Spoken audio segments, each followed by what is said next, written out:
Finds the gap, and that'll do it for Amy Jones. Back-to-back hundreds. Is it a chance? No, it's all the way. And another one-day international 100 for Tammy Beaumont.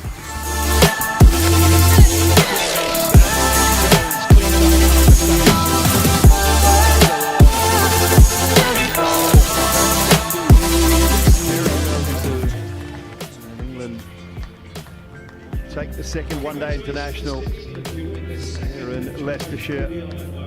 143-run win.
Finds the gap, and that'll do it for Amy Jones. Back-to-back hundreds.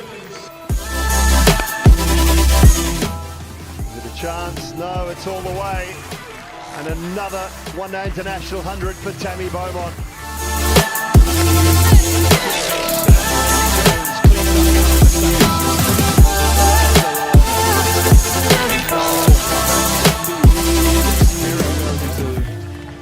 England take the second one-day international here in Leicestershire. 143-run win.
that'll do it for Amy Jones. Back-to-back hundreds. Is it a chance? No, it's all the way. And another one-day international 100 for Tammy Beaumont.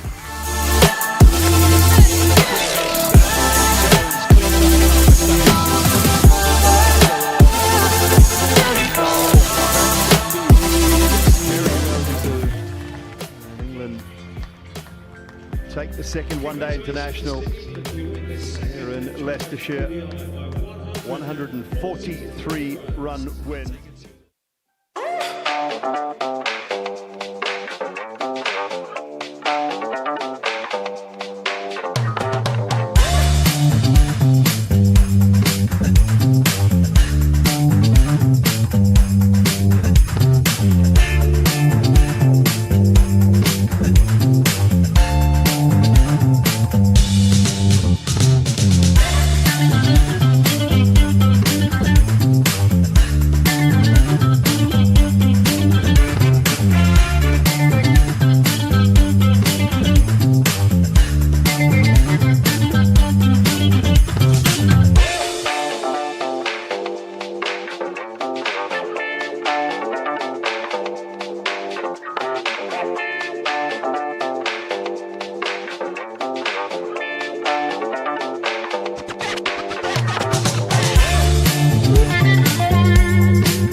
Finds the gap, and that'll do it for Amy Jones. Back-to-back hundreds.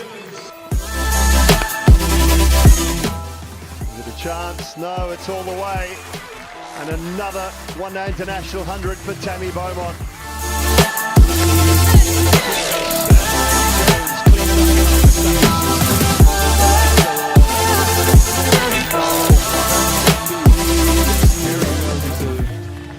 England take the second one-day international here in Leicestershire. 143-run win.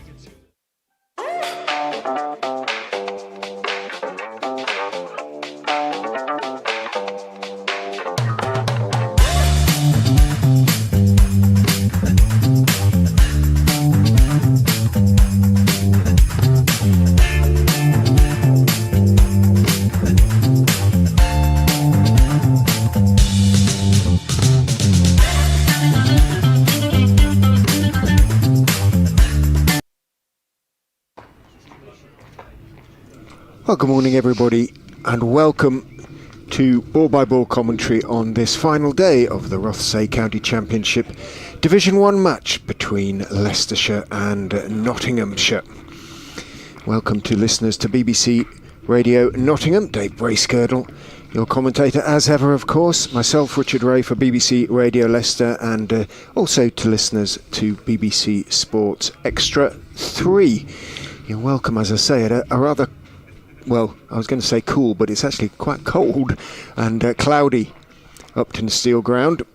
But the light is okay, the floodlights aren't on, and the forecast is for it to stay dry. So every prospect of the overs we need to conclude the match in a positive way. And at the moment, that positive way suggests very much a victory for the visitors, Nottinghamshire, because Leicestershire are about to resume their second innings on 215 for 7, which means they lead by just 33 runs overall, with those 3 second innings wickets intact. Nottinghamshire, if they win, I think, Dave, will go top of the First Division, the champions. It depends on Somerset. If Somerset were top, if they win, if they defeat Yorkshire down at Taunton. Good game in progress there. Yorkshire about 240 in front, 1 wicket left, but Notts were 10 points behind Somerset, so for Notts to go top, they'd need to. Yeah, they've got temporarily. Then potentially. Temporarily, yeah. By the end of the day, by the end of this round,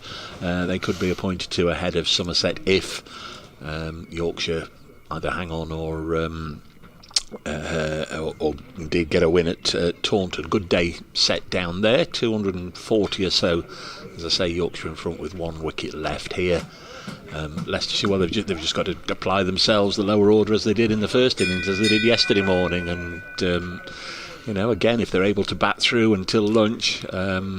Saw some quotes last night from Ajaz Patel about it's complimentary towards Liam Patterson-White, wasn't he, with his bowling, but I think he'd be licking his lips this afternoon. Perhaps some fielders round the bat, just try and put a bit of pressure on Notts if they set a relatively modest chase. Well, Liam Patterson-White did turn a couple towards the end of day 3, which is what everybody wants to see from a late day 3 wicket. So there might be a little bit in it for, well, both Patterson-White first thing this morning, if he gets the chance, if he gets a bowl, and Patel a little bit later on. The 2 umpires heading out into the middle, followed by the Nottinghamshire side, all with their sweaters on. They need them this morning. And the 2 not out, Leicestershire batsman Tom Scriven, who only just came in before the close. He's only faced 4 balls. He's 2 not out. And Ben Green, who, having been cleaned up for a duck in the first innings by Ollie Stone, fought his way through to 26 not out of 80 deliveries throughout yesterday evening. And it will be Green who is on strike, and it looks as though Patterson-White will indeed get an immediate bowl. Yeah, so he bowled unchanged between just before tea and the close from this end yesterday. Got very, very impressive figures of 2 for 38 from only 26 overs. But of course, one of those wickets was with the last ball he sent down. It was right at the end of the day, and he did get one to just nip away and take the edge of... Big wicket, wasn't it, as well? Tattersall going well. 61. The crestfallen Johnny Tattersall out to Patterson-White's last ball of the day. Ollie Stone has 3 of the 7 wickets. Lyndon James got rid of both openers, and Patterson-White has a couple. Dave has an 11 o'clock update to do. So do I, so you'll hear me nip into news mode before too long, as Patterson-White steps in from the pavilion end and bowls. Green goes forward, strokes it back down the pitch on the offside. Patterson-White puts down his left hand and fields himself in his follow through. Duckett is at slip, where he took the catch which saw the demise of Tattersall late last night, and there is a short leg, Jack Haynes as well. Patterson-White is in. Green drives again, a little bit wider this time, but once again he can't pierce the field. In this case, the Nottinghamshire captain Hasib Hamid, just stretching off a hamstring there. Hamid, a few players doing some gentle stretching out there. Patterson-White is in, doesn't turn. Green goes back, it's a fraction short, and he works it, not violently but carefully. Make sure he got on top of the bounce out through the vacant point area. The young debutant comes into field. James Hayes, that is. Has yet to pick up a wicket, but he gave everything yesterday in the cause. Wasn't quite able to get a breakthrough. But thoroughly enjoying himself. I think he was interviewed last night as well. In goes Patterson White and bowls. Edged caught. Straight away, Tom Scriven just hit it straight into the midriff of the short leg, and the Foxes' resistance has not begun well. A little bit of bounce. There was no great turn, but Scriven, thick inside edge, straight into Haynes' stomach, basically, and the simplest of short leg catches. So just 4 balls in, and the Foxes have lost their 8th wicket. Patterson White has been outstanding in this match, and that is his 3rd wicket, 3 for 39 from 26.4 overs. A disappointed Scriven understandably walks off. On come the various 12th men with drinks, which are superfluous, given we've only had 4 balls of play. And Scriven, head down, holding the bat by the blade, wanders off. He'd have been hoping for so much more. And it will presumably now be Ajaz Patel, who batted outstandingly in the first innings, who will come to the crease now. He will have been hoping for a little bit longer in the Leicestershire dressing room. And it is indeed Ajaz Patel who has finally appeared down the steps, pulling on his gloves. He made a career best in the first innings. Patel, 62. Here comes the update for BBC Radio Leicester. I have bad news for them.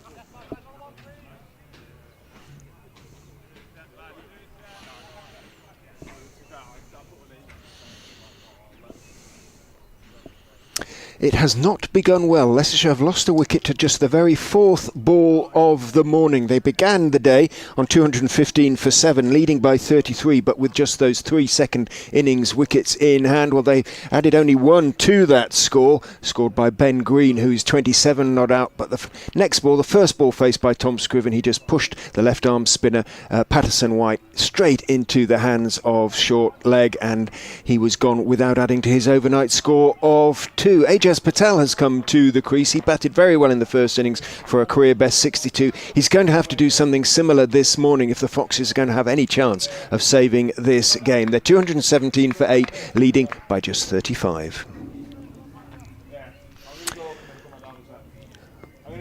They added a single there as Patel got off the mark to the first delivery. Forward goes Green and pushes out into the offside. He just nurdled it away through the offside behind square for a single. Patel, that is. So, end of the first over.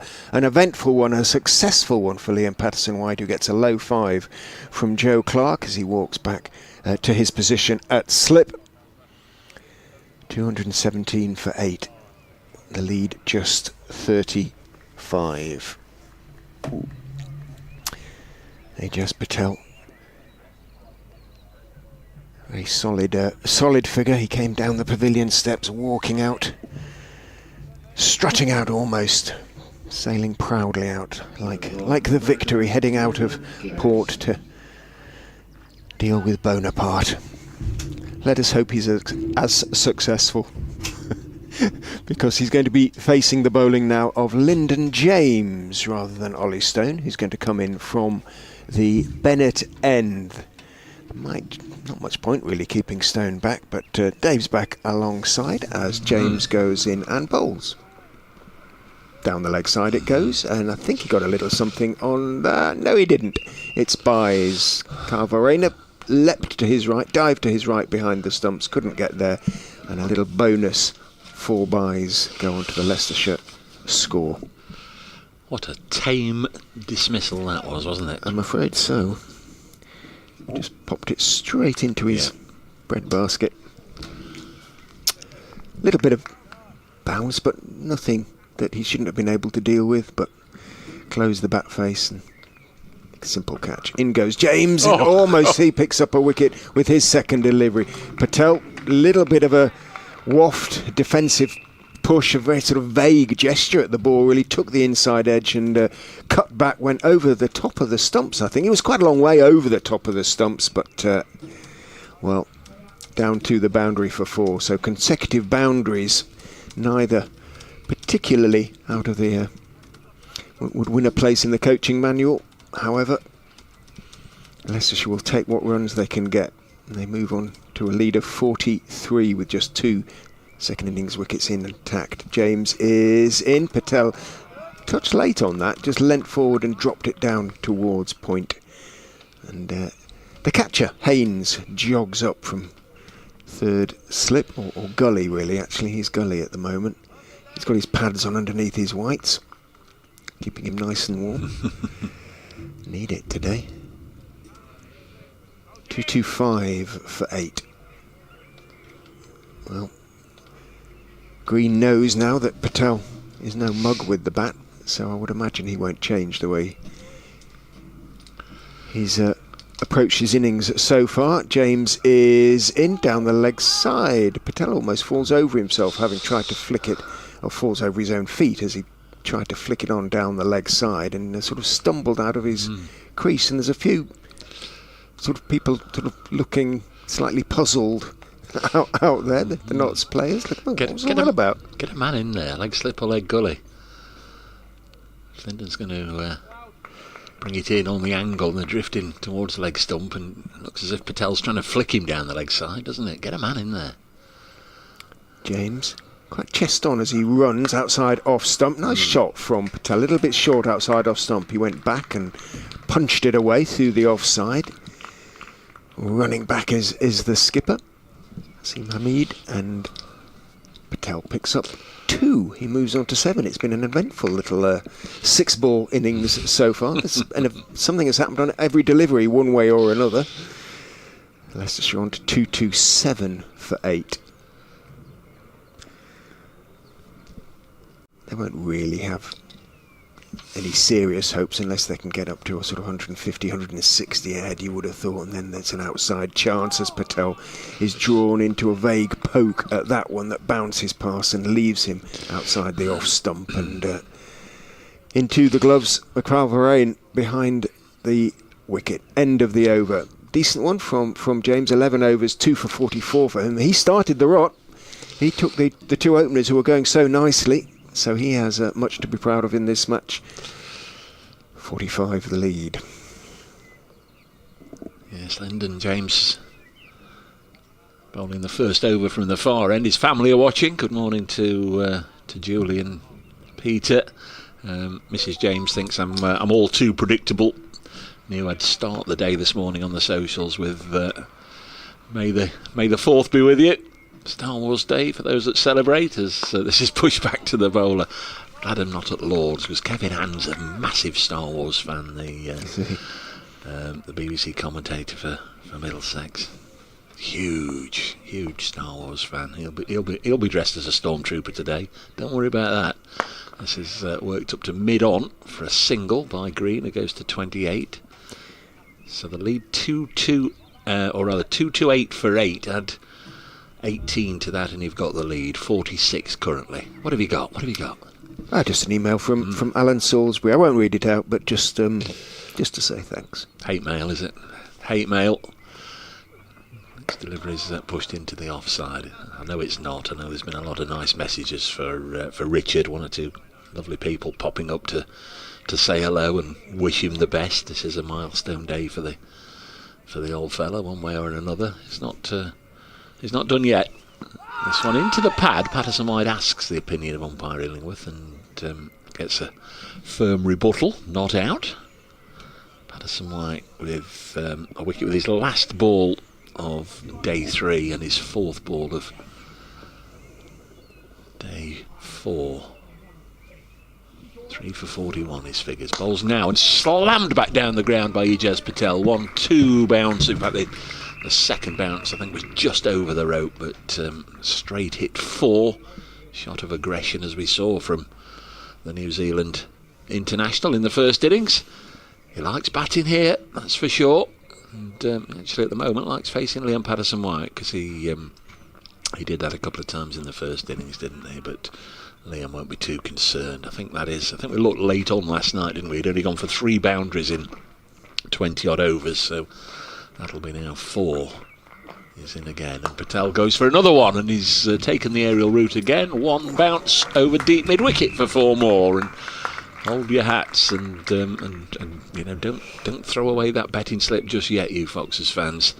Back-to-back boundaries to end the over, and Leicestershire up to 236, so again add 18 to it, and it's 54 the lead. Yeah, they're very decently, for the commentators, popped it on the board there, bottom right hand corner, lead, just in case. They know over the last 13 or so years that my maths is not to be relied upon totally. So Lyndon James, well, that was an interesting approach, because he sort of played fairly normally in the first innings. He did look to try and get after Patterson-White a little bit, Ajaz Patel, but certainly he's made his intentions clear there. So James back over the wicket to the right-handed Green bowls, and Green covers up on off stump, just pushes it calmly back past. What his thoughts were. He hasn't faced many deliveries so far this morning, but he's been an interested spectator at the other end, as first Tom Scriven got out straight away, and then Ajaz Patel laid about him with abandon.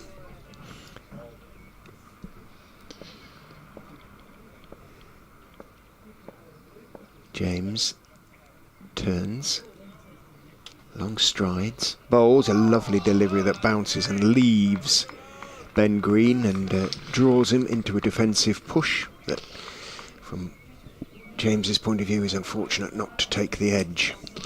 We started by just mentioning the sharp end of the table. Well, Yorkshire have been dismissed early this morning. They've lost their last wicket, all out for 3-7-1. So down at Taunton, Somerset require 260 to defeat Yorkshire.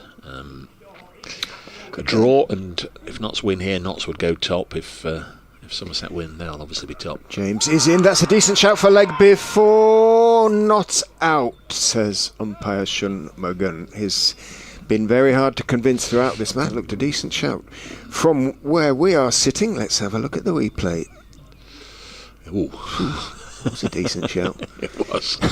I mean, he'd walked forward, Green, but it hit him low down on the shin, and perhaps it was, well, that was a good shout, as they say. I don't think it was hitting leg or off from the monitor I've just seen. No, there was no great reaction from the Nottinghamshire players.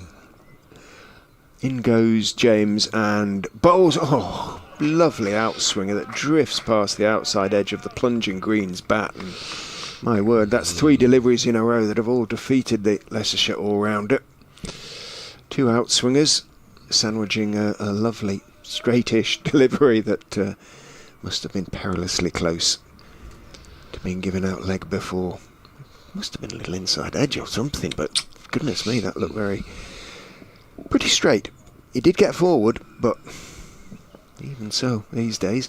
James is in and bowls, and I'm sure a relieved Green, able to leave one that is wide enough, and swings further away, taken in front of almost first or second slip by Carl Varena, diving away to his right.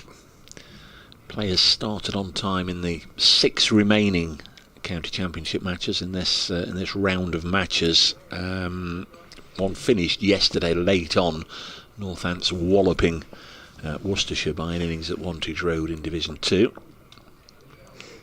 James is in and oh my goodness me, another delivery that beats Green all ends up and misses his outside edge and doesn't miss the off stump by very much at all. So what an over that was from Lyndon James, that I suspect Ben Green is vaguely surprised to still be there at the end of it. And a nice message from Brunty, and I will not read that one out on air at all. Through modesty or content. Both. But I appreciate the sentiment. Thank you, chaps. It's going to be Patterson-White. Thank you, folks. to continue from this end of the ground. And by all means, I'll have a look in a minute. Richard's trying to show it me. By all means, if you want to get in touch, Richard's last day working at Grace Road. As it stands at the moment, the petition's still going round being signed as this is work to mid-wicket. And there's no run fielded by Hasib Ahmed. He will be in action next week. I think that's down at Hove, isn't it? That's at Hove, yes, and then at Chelmsford. 2:36 for 8, as this is dropped on the leg side past Haynes, but no possibility of a run. So the lead is 54 with 2 wickets left, just Josh Hall to come. Patterson White bowls again, and Ajaz Patel he certainly had the backlift of somebody full of intent, but just lovely bit of flight from Liam Patterson White. Just held it back a little bit, so he had to check his intended shot of aggression. Not to push Joe Clark out to long off, and he's bowled. Patterson White past sort of a tentative prod from Ajaz Patel, and he's lost his off stump. And the good decision to open with Liam Patterson White here is reaping dividends immensely, because Ajaz Patel made 62 in the first innings. A good match return for him actually with the bat, 15 in the second, and that turned sharply, might just have caught the edge of a foothold there, came back inside the gap between bat and pad and clattered into the stumps. And Leicestershire have only got 1 wicket left. If you want to get in touch, do it quickly, I'd suggest. bracecricket@icloud.com or at bracecricket. You can get me, you can get Richard on his normal stuff. I know he's got 1 or 2 messages. Just quickly, Hampshire lost a couple of wickets this morning, 132 for 6 in their second innings. So Glamorgan seemingly racing to a first victory in Division 1 for quite some time. I've told you that Yorkshire bowled out for 371. Somerset required 260. Sussex 82 for 5 at the Oval. Surrey seemingly setting up their visit to Trent Bridge on Friday off the back of their first win of the season. Sussex with a little bit of hope. They do bat deep, but they're 82 for 5, a long way behind still. Derbyshire also in trouble, 34 for 4 at Canterbury against Kent, require a further 350. That's looking unlikely from there. And Durham bat on, 554 for 8 in their first innings. Middlesex made 430. You'd imagine they'd have to pull out soon and give themselves a chance. Century for Emilio Gay. Everywhere you look, everybody's saying that the Italian international should become a dual international as well. They're tipping him for international honours, but you know, Division 2 runs, sometimes they hold them in great esteem, and sometimes they don't. We'll have to see.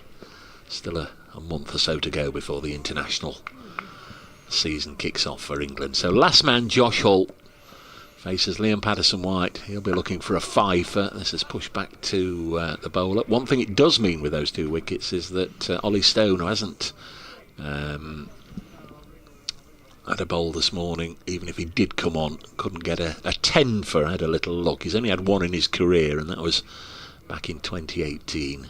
This is pushed to backward point, and there's no run. I think he's probably got enough overs in his legs in this game, Ollie Stone, and they might very well be looking to have him rested up now for the next game. End of the over. Another successful one. Liam Patterson White has figures of 4 for 49 from, is that 29 overs or 30? We've got the 29. 6 on the end. Yeah, 29 overs. Well bowled indeed. Took 4 wickets in Nottinghamshire's win here 4 years ago in the second innings, and he's done the same here. Lyndon James then, having tormented Ben Green in his previous over, will attempt to do the same again. In he goes and bowls, and that one cuts back and takes the pad and rolls past off stump by not very much, an inch or 2 outside off stump. John Mallett, the Leicestershire club photographer and one of my colleagues of the road over recent years, every away game as well, was saying that he was speaking to one of the ground staff this morning who had taken the left-handed batsman's stance at that far end, at the Bennett end, and was looking down the pitch. In goes James and bowls, and Green's going to pick up 1 run as he turns it down to deep backward square. So he's going to take the singles, leave Hull on strike. And he said he was no great batsman, but if he was a left-hander about to come in, he wouldn't fancy the footmark right on a length. He said, bang on a length just outside off stump, and that's what it sort of spun out of. But it was beautifully bowled by Patterson-White, who quietly, Ollie Stone will get the headlines, but Liam Patterson-White has he does a good job just as deserving, I think, of praise for his part, the part that he has played in this game. Leg gully has gone in, leg slip really, as round the wicket goes James and bowls to Hull, who sort of drives, just put the bat through the line of the ball. There was nothing. What that could have achieved, I'm not entirely sure. It was just a sort of instinctive push vaguely in the direction of the ball, and it bounced through into the gloves of Verena. The thing with having a commentator's cam here, or a camera in the box, is that people can see us. And, that's a very big problem. And come into our world, and that has left Paul Rounds a little mystified. Oh, right. In goes James and bowls a lovely delivery that bounces and just straightens a touch and beats Hull to the wide. It wasn't a waft from Hull, it was a defensive attempt, but it still got beaten. Paul says, I'm watching the live feed and I'm worried. Are you expecting trouble in the box today? There appears to be a gun leaning against the wall behind you. Well, I don't know if that's... Is it that stick? Or if it's the tripod thing behind you. I don't know. There isn't a gun in here. We are gunless, weaponless. In goes James and bowls. Bottom hand off the bat from Josh Hull as that just bounces a little bit on him, but he keeps it out. Looking around to see what it could possibly be, but no, I don't know. We're all right, Paul. Thank you. Richard has a baseball bat to fight off the adoring fans the end of each day, but apart from that, no, we're all right. Yeah, no, that stick. There we are. So what can that possibly be? Is it that? Is it the tripod? Yeah, to Richard's Richard's. Yes, it's a camera tripod, Paul. Don't worry. In goes James and bowled, driven by Hull, but really good stop or half stop, diving to his left by Stone, who's actually a really good fielder as well, as a very fine fast bowler, and he flung himself down to his left and saved himself an 80-yard run back to the deep extra cover boundary. Got plenty of that, Hull, but didn't get any runs for a pretty good effort. 237 for 9 at the end of James's 13th over, 2 for 45. Just the single from that over. The lead just 55. The Outlaws have something to say about Bank Holiday Monday off to Skeg.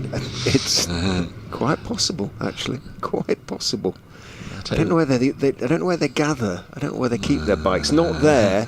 That's just the sort of administrative centre, if you like. Field pushing deep for Ben Green, that over beautifully described by Richard, or should I call him Jamie? Jamie. Chris Simpson's latest missive has landed. Patterson-White bowls and eased into the offside. Dave, Chris Simpson here. Regarding Richard's impending departure, very sad in my opinion, he adds, Leicestershire need to look at what happened to their footballing neighbours when they let their icon, Jamie Vardy, leave. 237 for 9. Just eased into the offside.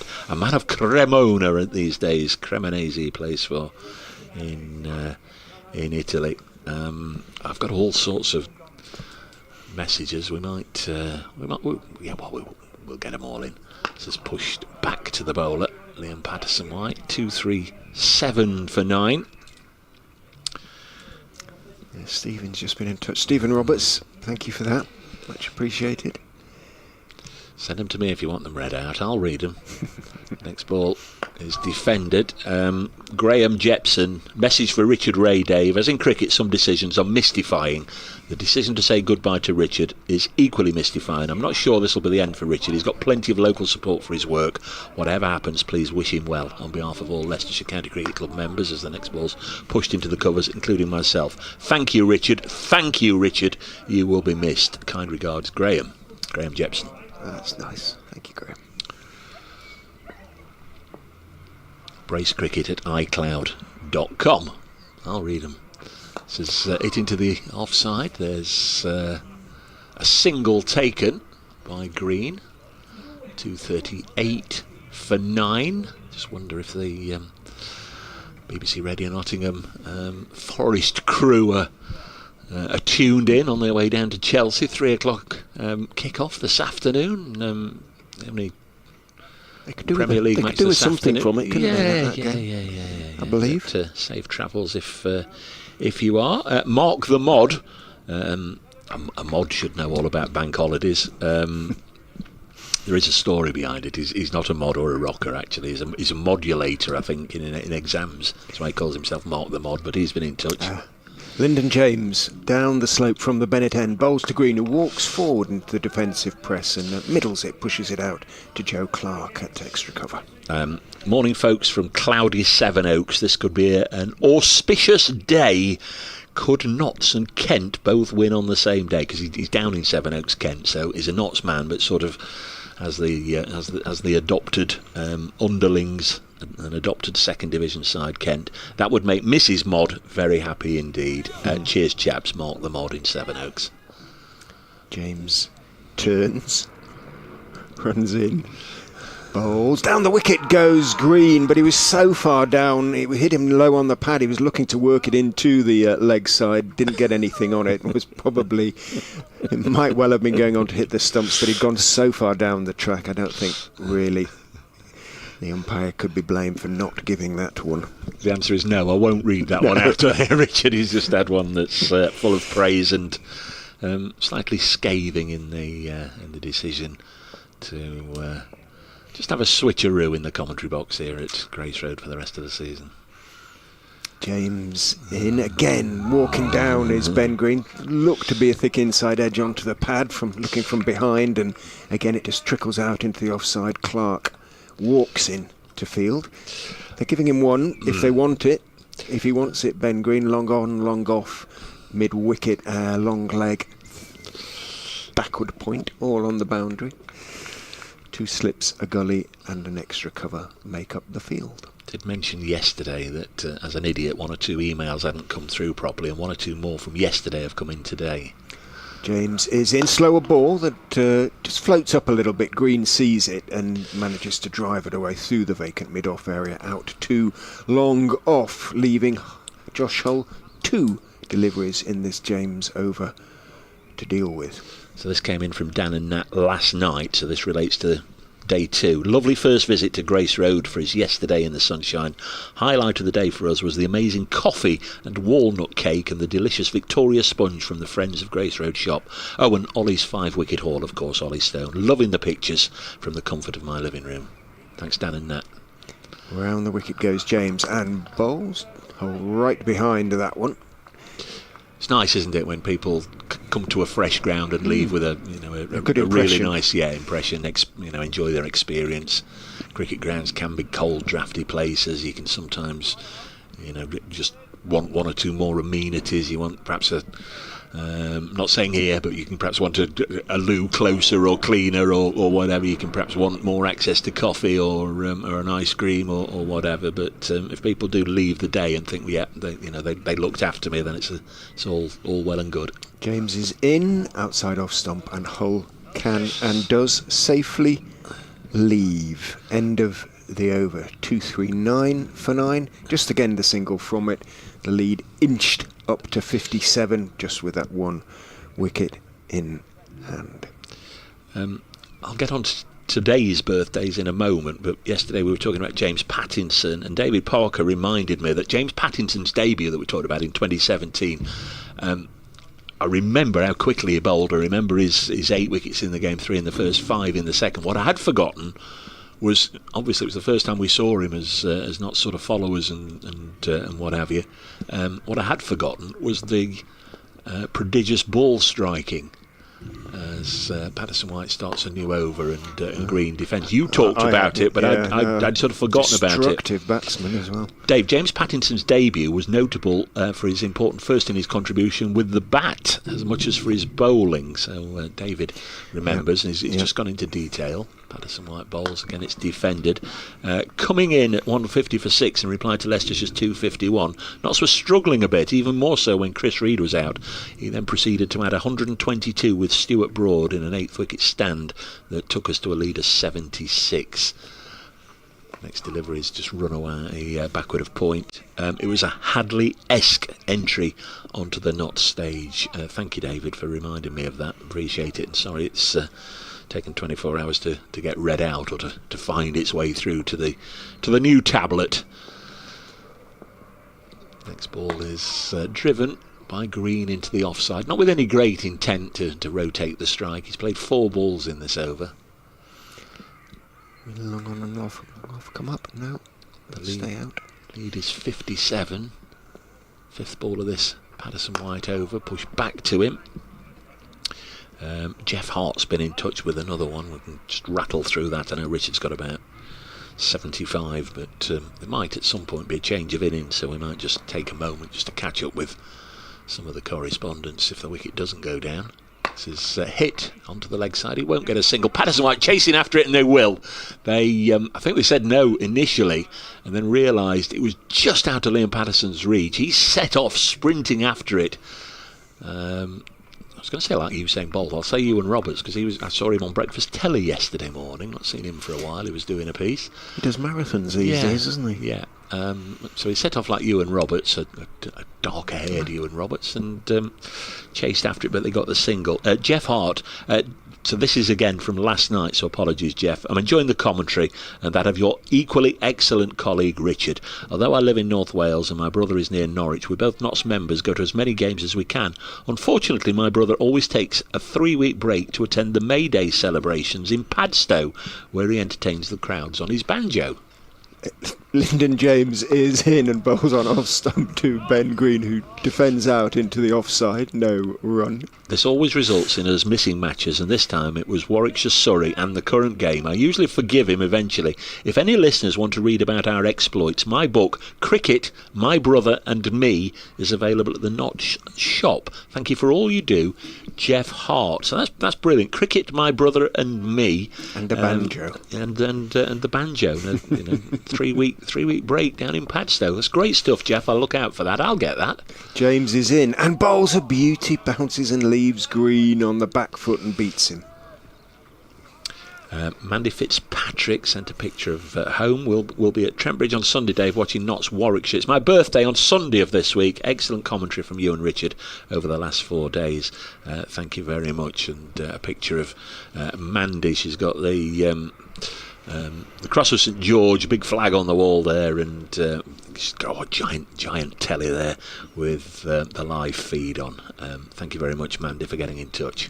James is in. Bowls going for the drive. You could hear the extra noise there. Inside edge onto the pad, hence the appeal being choked off in the end. 240 remains the score. 58 therefore the lead. Yeah, the Blaze are playing today as well. We'll touch on that again because Mark Beecroft Stretton. Good morning, my dear old thing. He started. Greetings from Trent Bridge. I'm watching the Blaze make short work of Surrey. Do wish your colleague a fond farewell from all fans for his dulcet tones over the airwaves throughout the years. James in, bowls off stump. Pushed out into the offside, thinking about a single, but Clark ensures that they don't take it. His wry wit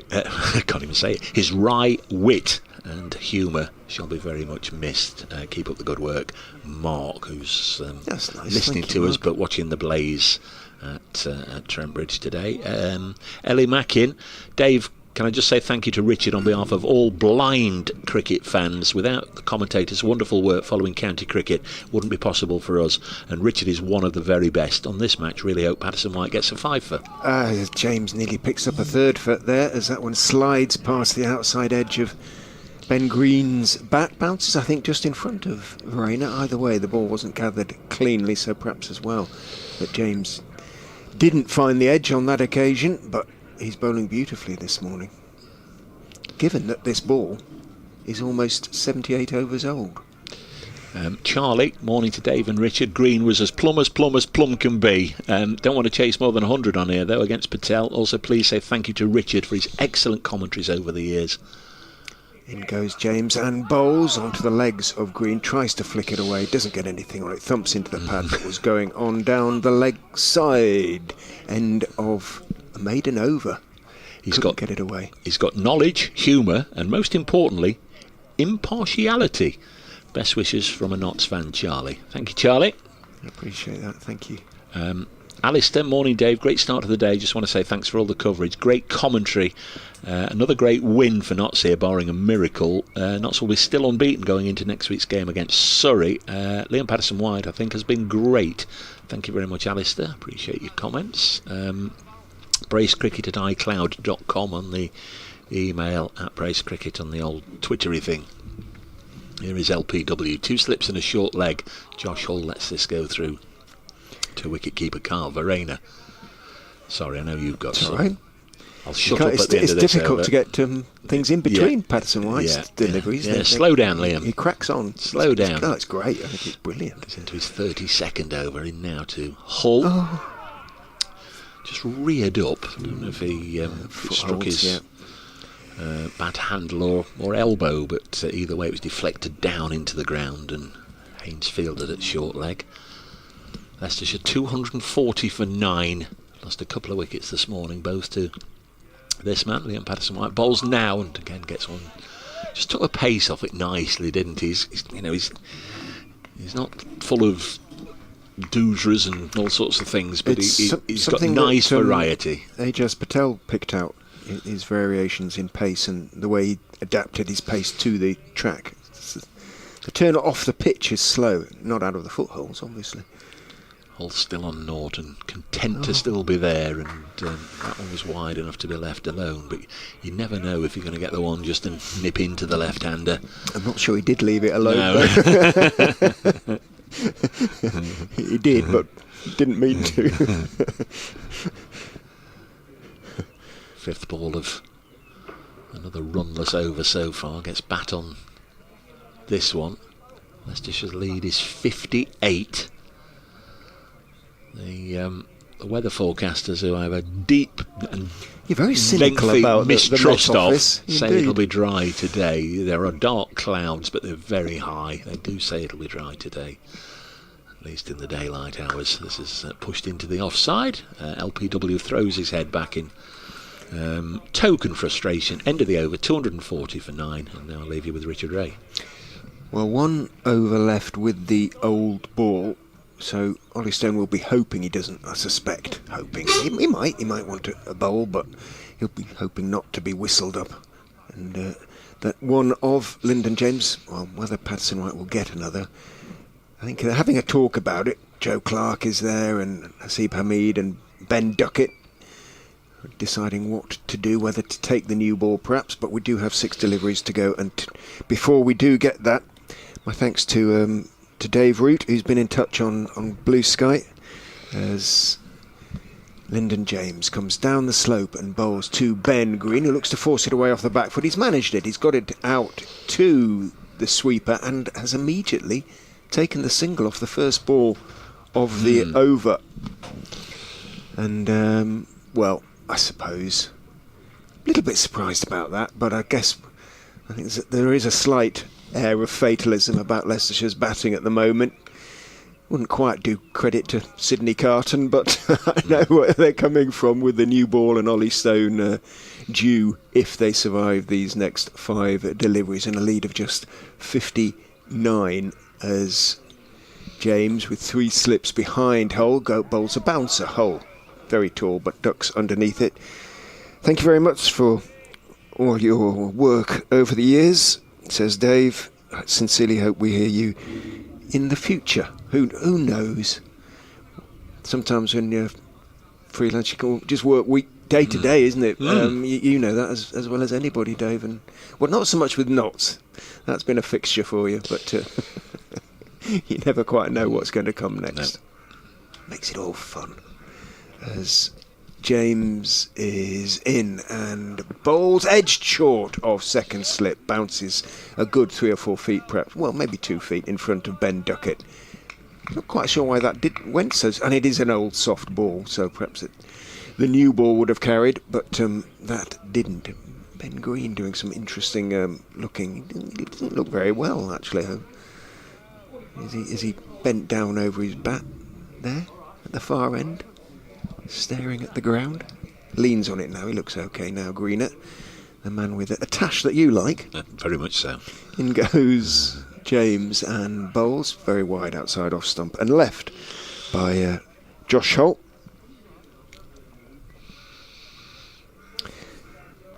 Dave Popple as well, good morning to you. Again, Green is down on his haunches, not looking particularly happy. Maybe his back's playing up or something. Of course, he could still get a 10 for in this game. 7 in the Nottinghamshire innings. I suppose, yes, he could if he gets a bowl. And goes James and bowls on off stump. Hull deals with it, a little tentatively, but solidly enough. Out into the offside it goes. Stone has just gestured to the pavilion about he wants to maybe come off and put on his something else, or so he may have had the word that he's going to get a bowl in if the wicket doesn't fall in the next over or so.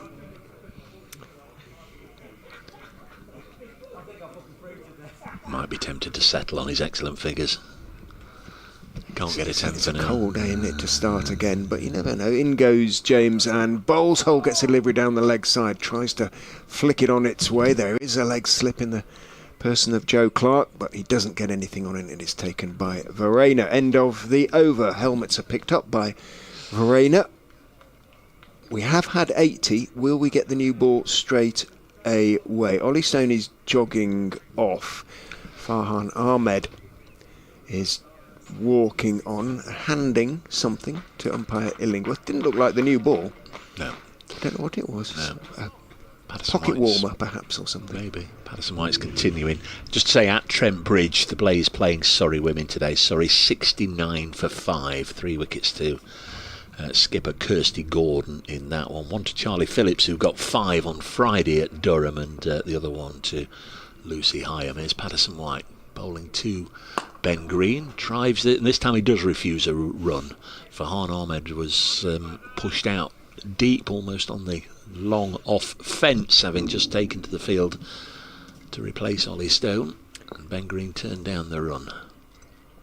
Patterson White bowling to him again, a little bit quicker there. See the snap of the wrist as he tries to get some purchase on the ball.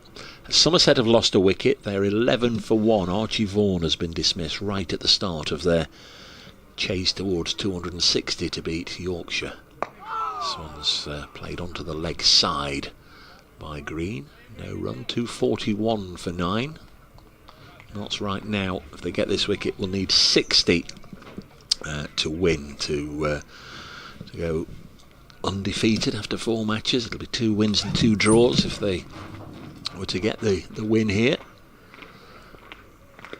Next delivery sent down, a little bit of turn away from Green, the right-hander, but he followed it and pushed it into the covers where Hamid's fielding, and then Hamid, conscious that with 4 balls into the over, calls in Ben Slater from deep mid-wicket to save 1, and James Hayes in on the other side to save 1.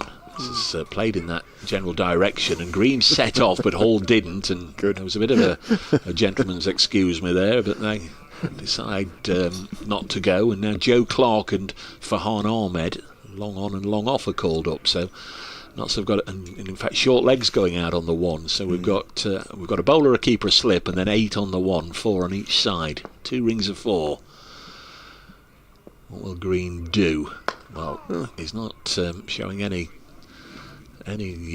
suggestion that he was trying to make sure he would be on strike. Just happy just to keep faith in Hull and defend it. So Patterson White threw another maiden. I think that'll be 13 when it turns over. So 34 overs, 13 maidens, 4 for 51. That was a bit hard to understand. Yeah. So Green just looks a little bit out of sorts this morning. I'm not sure he's feeling great. But anyway, just a few more messages. Just really to say thanks, really, to you all for them. Steve Sims, who's worked really hard, bless him. Contacted all sorts of people. Nick, Allen, all very grateful. It's going to be nice sentiments from people you don't hear much of for long periods, and then you suddenly realise how many people to whom you are a sort of familiar voice, really. Stone, has he got the new ball yet? In he goes and bowls to Hull, who plays him very well. No, he hasn't got the new ball yet. Maybe he's going to have a couple of deliveries with the old ball just to get warmed up, because that didn't come on particularly quickly to Hull. Russell Wolf sends his best. Always great coverage. Thank you very much.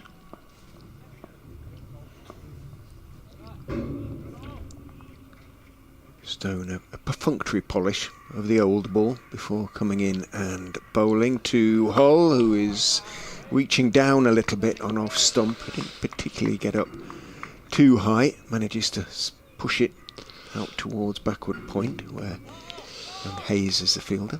Peter Kendall, Dave, I'm also a blind person. I'm living not far from you in the Kingdom of Newark at Fisherton on the riverside. Your description of cricket at Grace Road, Leicester, takes me back over 35 years. As I could see then, it just brought back so many memories.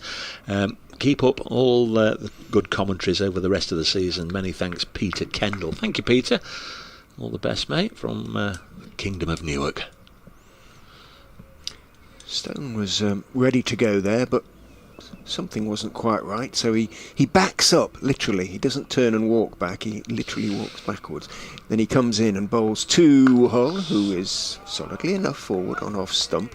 He doesn't lack courage, Josh Hull, at all, you know, as you'd expect from family whose brother is currently playing French top division rugby down in the southwest. I forget which club. I think it's Bordeaux Bègles. Somewhere it's one of the really big names down there. They've been down to see him, and the family and Josh himself was a great, as you can imagine, a pretty good rugby player, but has decided to make cricket his I was going to say main, but his only sport, but saying you're not allowed to play another. It's good, but my word, that's a high bouncer, and it flies high over Hull's head, and indeed Verena might just have touched it over the bar there. I think he just flicked the glove as he leapt into the air, and through it went. What was it? Did he signal wide? He did signal wide, didn't he? Not byes, yeah. It goes against Stone rather than Verena, that one.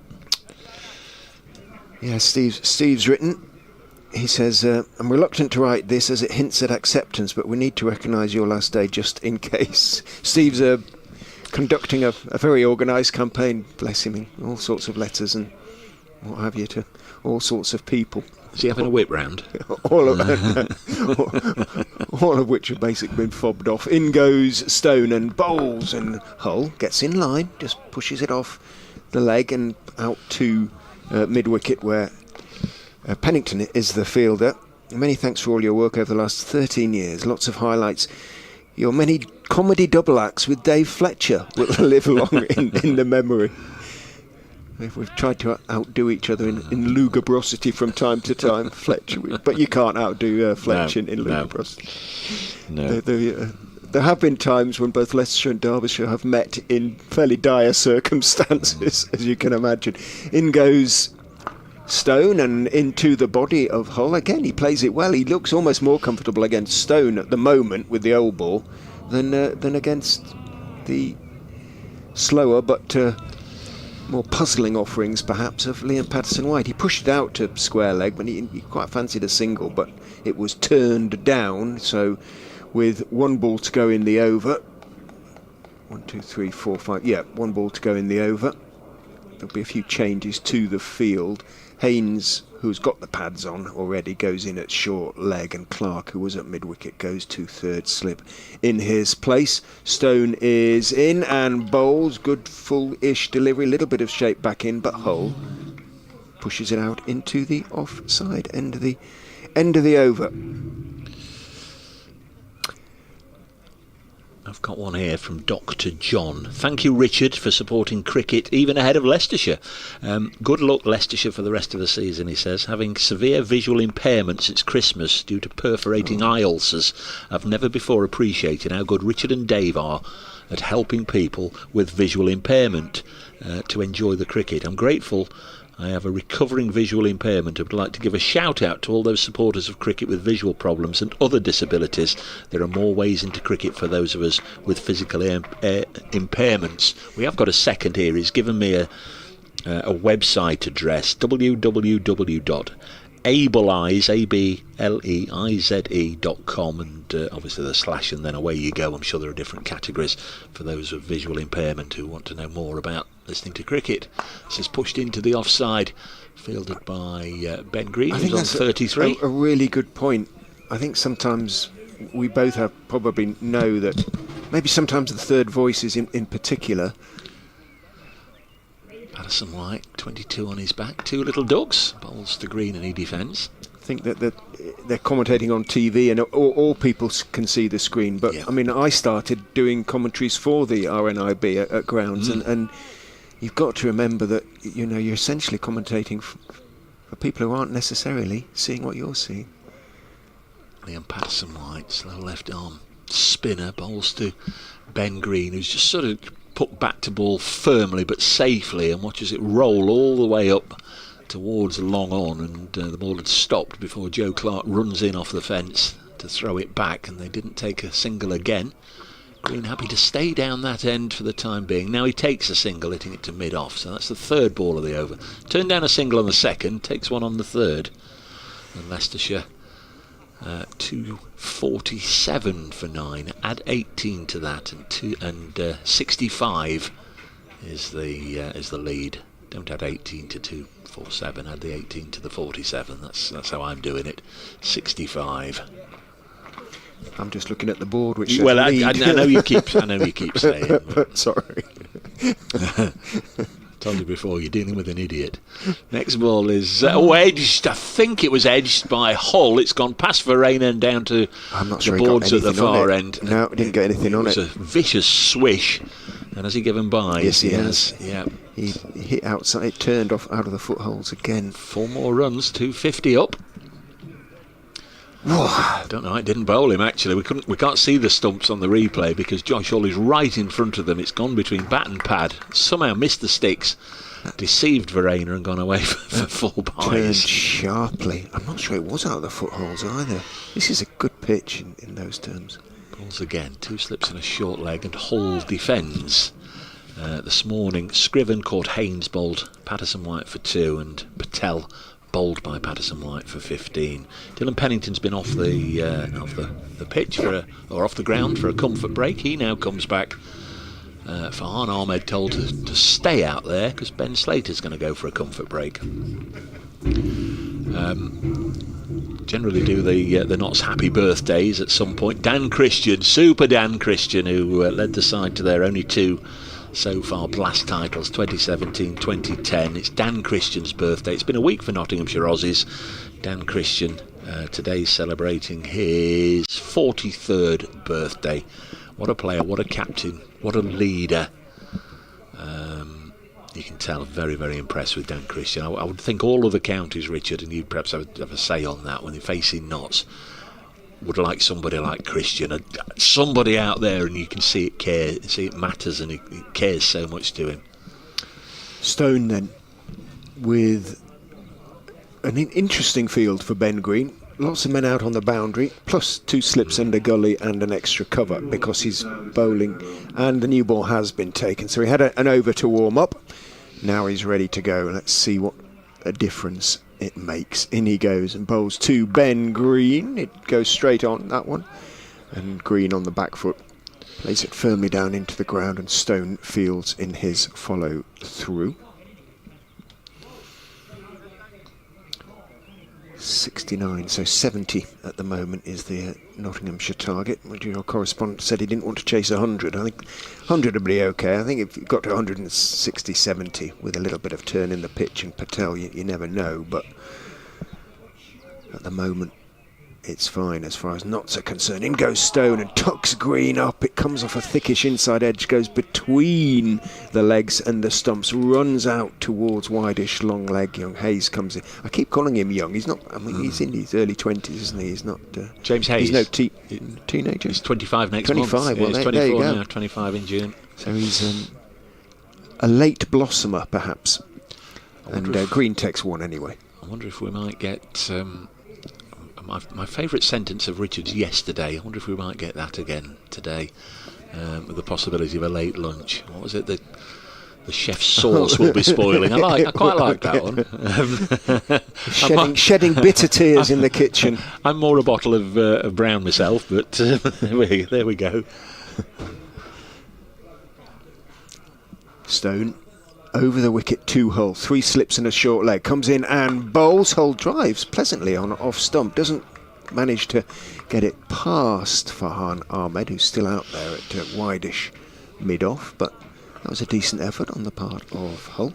Gravy. They like their gravy up north. That's what they say, isn't it? Although we're not up north. Stone turns. It's the longest run, but he's quick in getting back to the top of it. He doesn't dawdle. Ollie Stone, in he comes and bowls. Hull turns it quite close to short leg. Think it had bounced well short of Joe Clark, who's down. Yes, it is Clark actually, isn't it? Is it 33 or is it Haynes? It's usually Haynes, surely. But Haynes is at third slip, so it is Clark. Yeah. Went down on one knee. Well, Ben Slater trotted off the field. Oh no, he's back there on the boundary edge. I wondered if he'd perhaps gone to suit up, because we often see him in there at short leg as well. But Joe Clark having a go. It is cold. There's a lot of hands in pockets out there. It's distinctly chilly as Stone motors down the slope and bowls. And again, Hull, no great foot movement, but keeps it out. Mark the Mod's been back. Turning pitch alert here. Mark the Mod. I have taught English, Spanish and French in my time as well, you know, Dave. Yeah, I know you have, Mark. You've told me so many times. But just like the Mod thing. It really is turning out here for Liam Patterson-White. It could be a scary run chase if they get many more. It could indeed, Mark.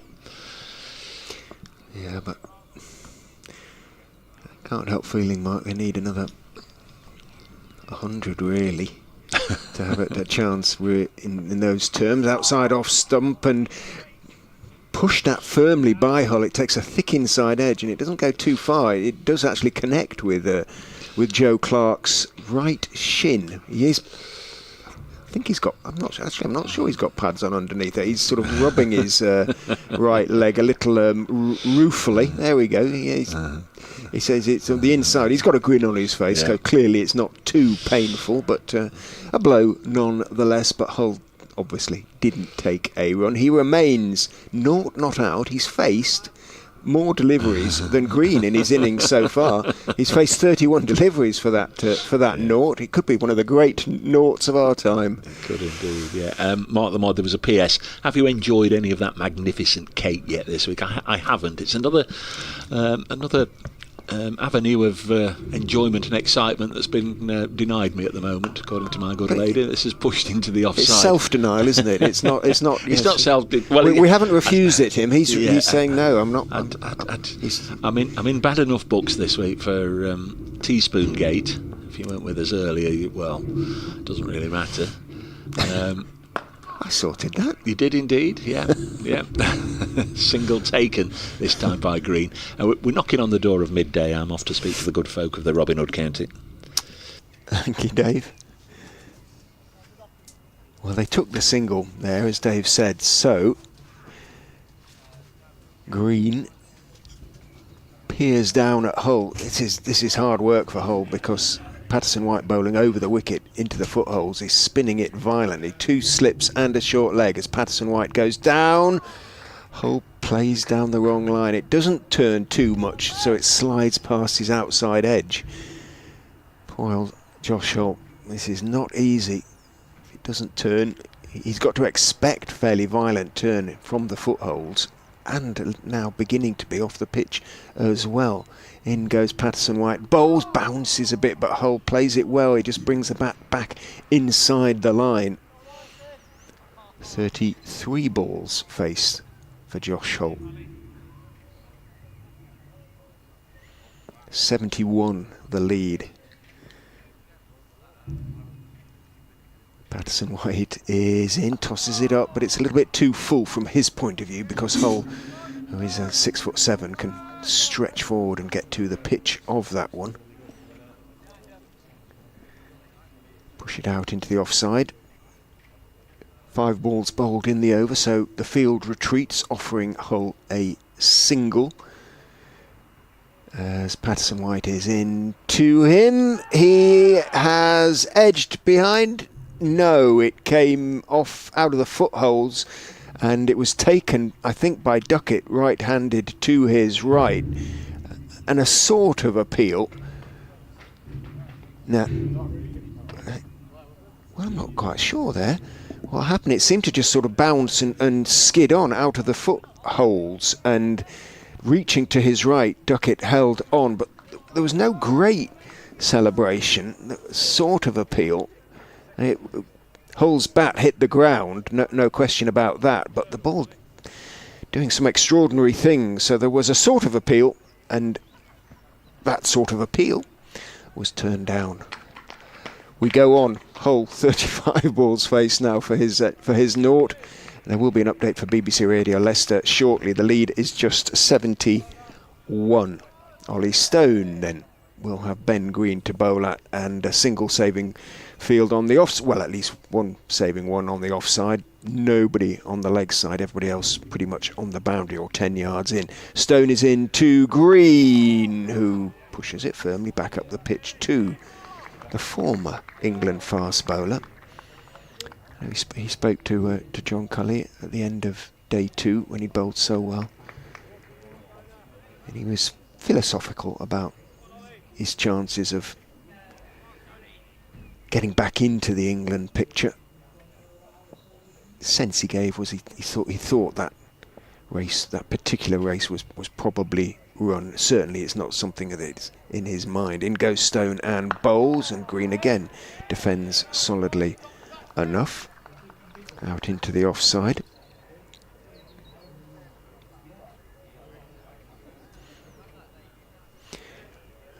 You won't be surprised to know that there are relatively few spectators in the ground, and those that are very well wrapped up. There are 3 alongside us on the Morris Burrows terrace here on top of the pavilion, where, it being high in the air, it's definitely colder than down on the bottom. Here comes the update. Can we get this delivery in? We can. Stone is in and bowls. Green defends again out into the offside, and there is no run.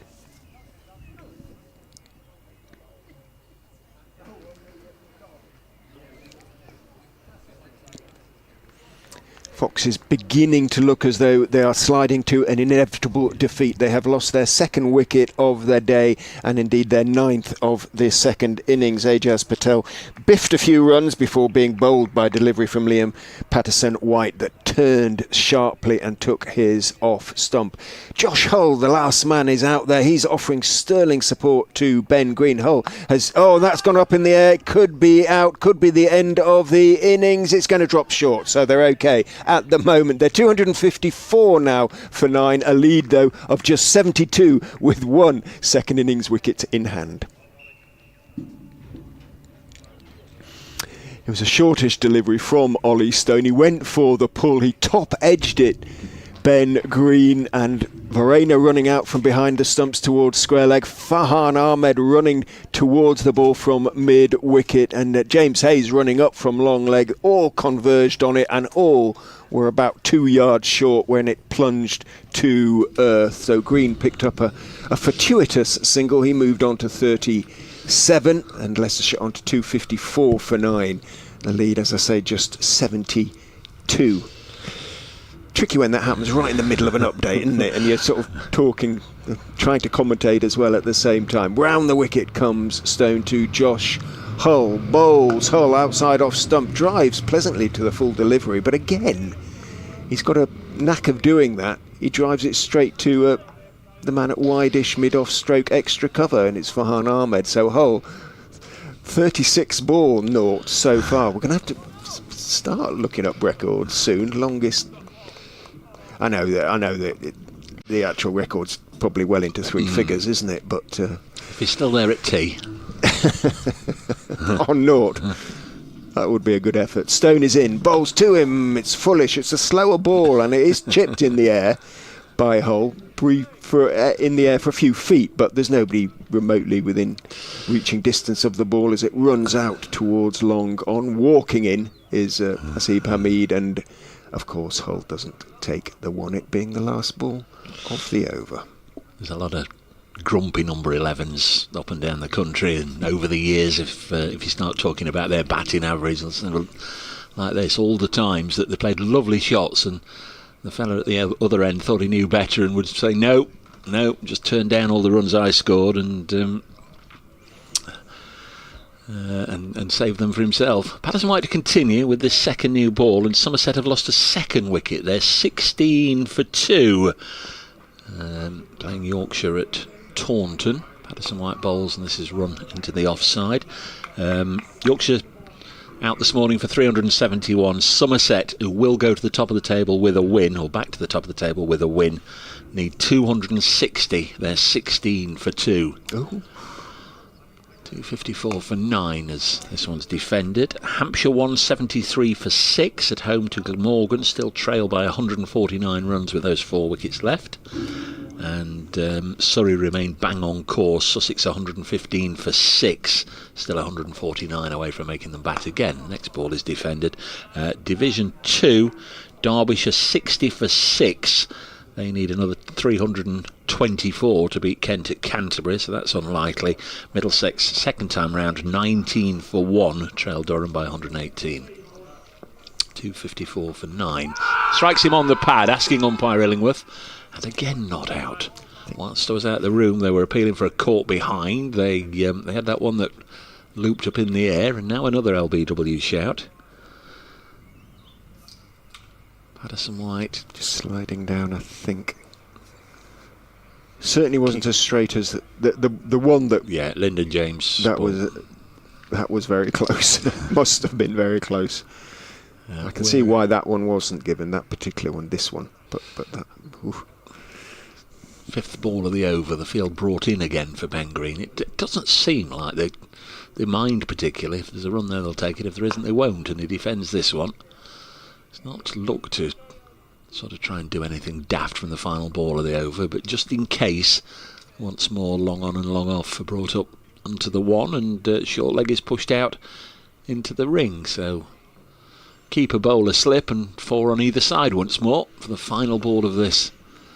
Liam Patterson White over. Only has gone for a big mo. It's up in the air and it's paid dividends for Nottinghamshire, because Ben Green goes, trying something extravagant, picks out Ollie Stone at backward point, running back really sort of from a deepish gully position, took it at backward point high over his head, and that is the end of the innings. 254 for 9, so Notts will require 73 for win, and many congratulations to Liam Patterson White, who does get a 5-wicket haul, his first of the season. 5 for 53 to LPW. Last man to go there, Ben Green for 37. I think it was Ollie Stone. We'll get confirmation. It's way in the distance. 254 for 9. Liam Patterson White, 36 overs, 13 maidens, 5 for 53. That's a great effort. That's the best figures by a Nottinghamshire bowler so far this season. The fourth 5-wicket bag in this season. Yeah, it was Ollie Stone. 141 balls Ben Green faced at the crease for 180 minutes. 3 hours in real money, and LPW leading them off, and that's a very, very generous round of applause from the Nottinghamshire side, but also, Richard, from Ajaz Patel. That's good from him, because he's stood on the boundary rope. Yeah, he's going to go out there and loosen up, because I'm sure he'll open the bowling and try and do what LPW's done, but Ajaz was there clapping a fellow paid-up member of the Spinners Union. That was good from him, that. Talking to him last night, he made a point of mentioning how well he thought Patterson White had bowled and how he needed to learn from how he'd bowled. So, well, it should be reasonably straightforward for Nottinghamshire. You never quite know, but well, I'd be very surprised if it's not. We're not done by maybe lunch. They'll delay lunch, perhaps, and see how they go. Have you got some more to get through? One or two. Good morning to Phil Brown, who's been a regular correspondent over and has kept me well supplied with Leicestershire stats, which has been absolutely invaluable, Phil, and I can't thank you enough. All this talk of your departure has come as a bit of a shock and surprise. I know nothing about the background. Your voice has been so much part of Leicestershire cricket for 13 years, and I will miss those occasional Woodhouse references. That's PG rather than the place near Nottingham. Mansfield. Mansfield, I beg his pardon. Yeah. And he says thank you. No, thank you, Phil. And I will miss your correspondence. I'll chuck in a Woodhouse reference or two, I'm sure, during the Nottinghamshire run chase, which is coming up in around about 5 minutes time. Do you want to keep going, or do you want a cup of tea? Or? I've got a long one here from Tim about Star Wars. Dave, you were wondering yesterday what the state of new Star Wars movies was after the disastrous sequel trilogy came to an absurd end. You'll be excited to hear that the Mandalorian and Grogu hit cinemas this May, so you can continue to follow the adventures of your favourite taciturn bounty hunter and his cute adopted son. Thanks for the commentary, although I now realise I've only been in touch twice and both times were Star Wars related. It doesn't matter. May the fourth be with you, Tim. That really doesn't matter, and that applies to anybody and everybody. We know there's people who are active on social media or like to send an email or from time to time just want to get a thought off their chest or just get in touch to say hello or wish a relative happy birthday, and that's all fine. But we also know there's a lot of people that just want to be there. I was going to say enjoy the commentary and the coverage and the pictures and what have you. Maybe from time to time they don't enjoy any of those things. People just out there, but whatever. I guess on behalf of sort of everybody that does it across the 18 counties and the BBC, who along with the ECB have for many years now helped put on the coverage of the county championship. We know there's a lot of people that really value and enjoy that format of the game, and we know that for good or for bad we are part of your summer. So on behalf of us all, thank you, even if from time to time you don't get in touch and say hello, but you're very welcome to do so. And this is obviously, as we've been saying, a particularly poignant game because Leicestershire have had Richard Ray commentating on their fortunes for, is it 13, 14 years? 13 and a bit, yeah. He was in the Trent Bridge press box before then, I'll tell you. But he's press boxes around the country. He's come over to this side of the border now, and it is his home. But he's got 2 more matches at least penciled in the diary. But this is the last home one, maybe for a while. So that's why, if you're just tuning in, why people are sending in messages of thanks to Richard. So keep them coming. We appreciate that. One way or another, this game might not run the full course of the day, but at Brace Cricket on X or Brace Cricket at iCloud.com, and if it comes whilst we're on air, I'll be sure to at least pass them on to Richard. Appreciate it. No, you can grab me if you want on richardray23 at Gmail. It's interesting that what you say about Championship cricket in particular. It certainly has always been my first love, the red ball game. I know how important white ball cricket is, etc., but I just can't get quite as. No. I don't. Well, I read out a quote at the start of this match, which I'll briefly repeat for those who didn't hear it, because it sums up why I think we all love Championship cricket. It was a writer called Bernard Hollowood, and he wrote that cricket seems to me richer in potential, deeper in its emotional and cerebral possibilities, and wider in artistic scope than all other games, because the game lasts long enough to be affected by changes in cloud cover, in the light, humidity, temperature, the consistency of the pitch, the speed of the outfield, and at the same time for ritual and pageantry to be welcomed, for individual character to unfold, for luck to dart in and out of the proceedings and raise hopes that seemed shattered and shatter hopes on the wing. It is a campaign rather than an encounter, and that's what I've always felt. I've got one or two more. Should we take a comfort break, or do you want to keep ploughing on? It's the last. Well, keep going. Keep jabbering. Sheffield Outlaw. Good morning. Dave, wonder if you can answer a query. The Notts players have caps with either a white or a gold club badge on them. Any idea if the different colours mean anything or nothing at all? If you know, grateful. That's the Sheffield Outlaw. Yeah, it's capped players and uncapped players. And I was going to same with the Leicestershire players. It's a red fox or a gold fox.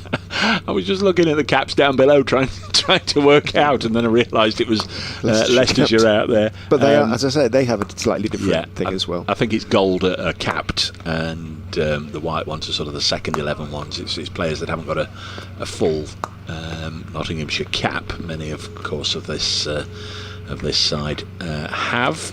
Do the Notts players get one if they make an appearance for the first team, or is it an award? No, it's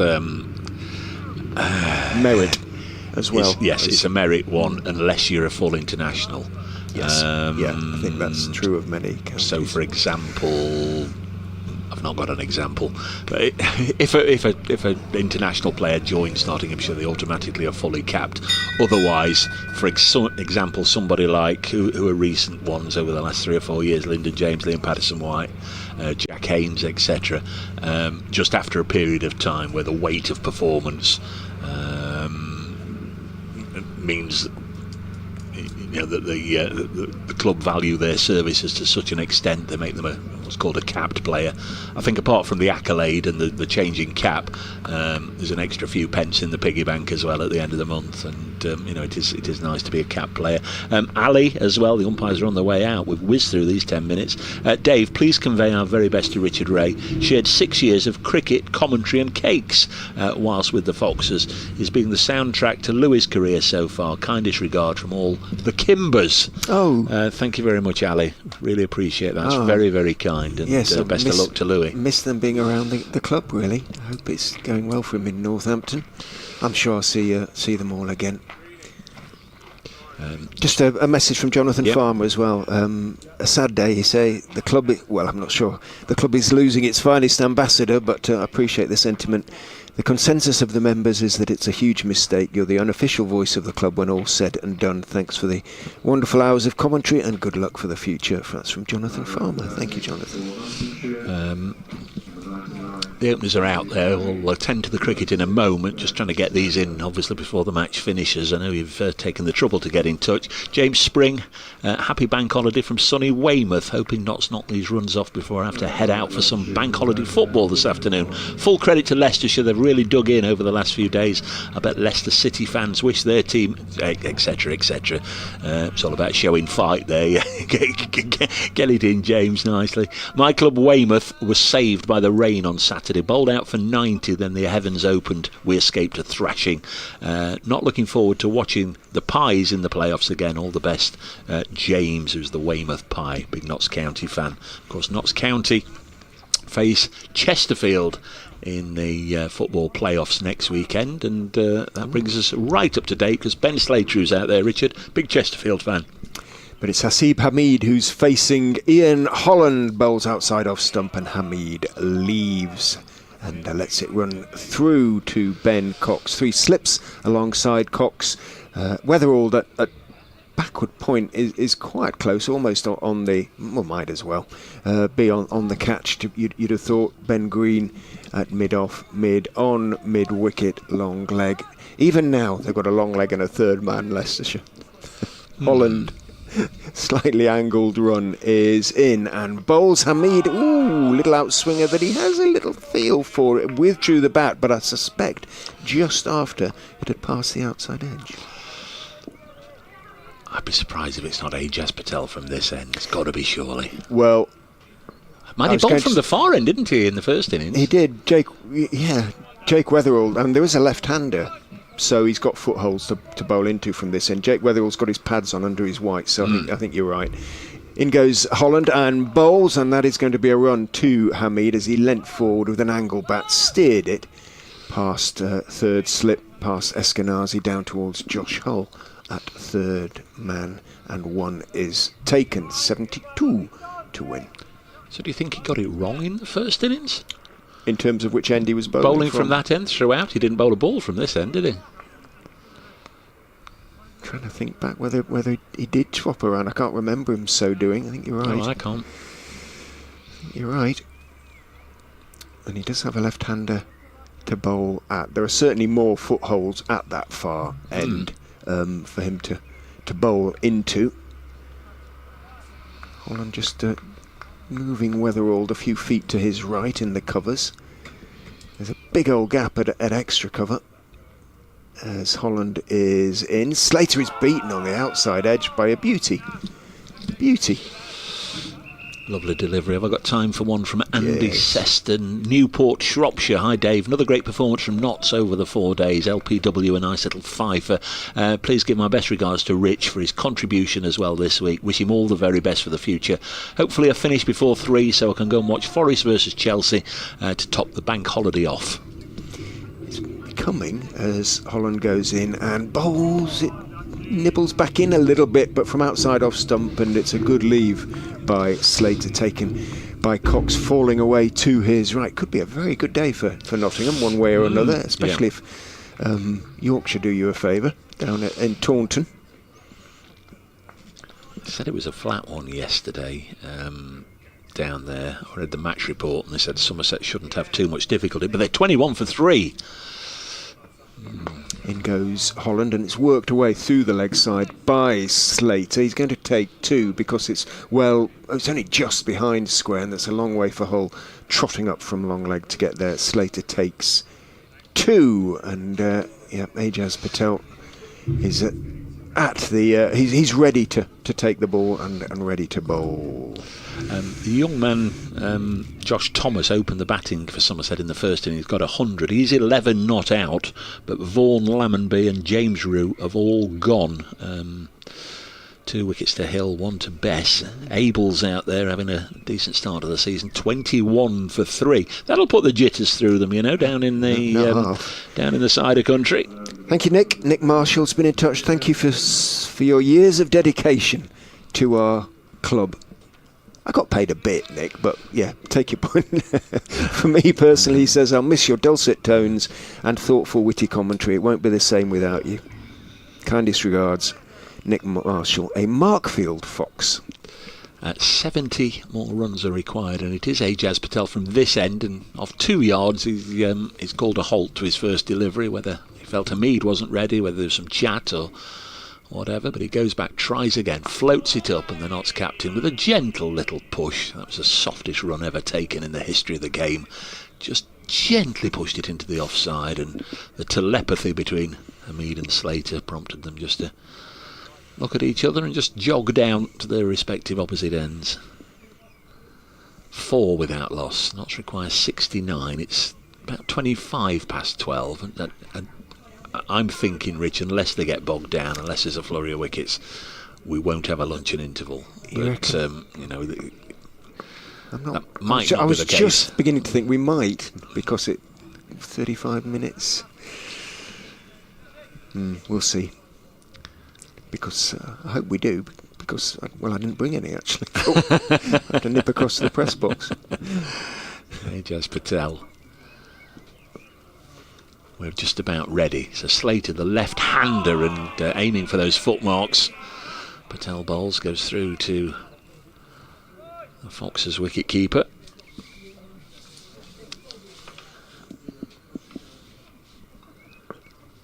Ben Cox, a pair in this game. Nice shocking shot from Slater, square of the wicket on the offside, and it's pulling up just before it's going to be nip and tuck. Has that touched the rope? I think it has. A great attempt by the fielder out there, Johnny Tattersall.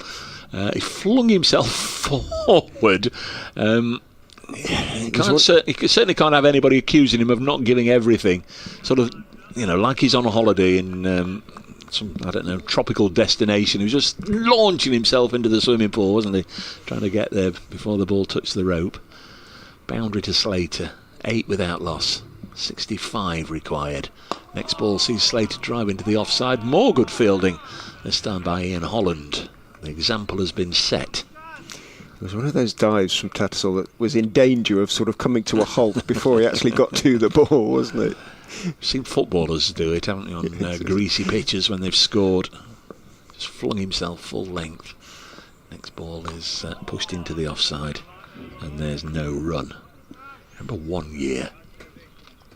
Notts are playing a one-dayer at Stanley Park, Blackpool.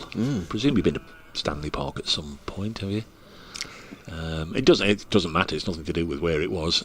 Next ball on its way, and this is chopped away on the offside, and no run. End of the over, 8 without loss, and it rained and rained and rained and rained, and clearly Blackpool being Blackpool, there were about 10 or 15 Pamela Andersons, all on a stag party, all had come as Pamela Anderson. It was raining and raining, the monotony of the rain. When are the umpires going to call it off? And suddenly, from over the barrier at the far end, these dozen or 15 Pamela Andersons went running onto the pitch and flung themselves, like Tattersall did there, full length onto the covers, which by now were swimming in water.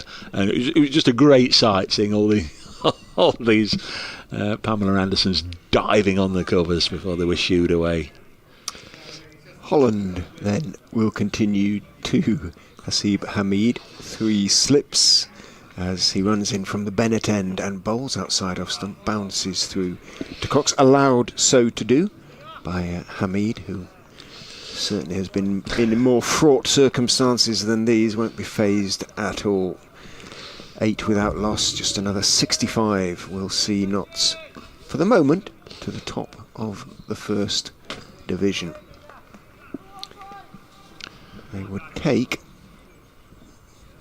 he says doing his math, 23 points from the game. As forward goes Hamid, a little bit outside edges. He leant forward on off stump there, managed to get on top of the bounce and squeeze it out towards backward point. Jake Weatherald, he too making a final appearance at Grace Road for this season, at any rate, if he's enjoyed his time. Perhaps he'll want to come back next year, but well, he'll hope to be involved in weightier matters, international matters, perhaps using the benefit of his experience here. In goes Holland, a drive from Hamid, and that is not taken by Cox, who hurt his left hand. It only went a foot or two behind him, but that could easily have gone on to off stump. He drove outside the ball as it came back in, and Holland is getting a little bit more movement. Let's see how close it was.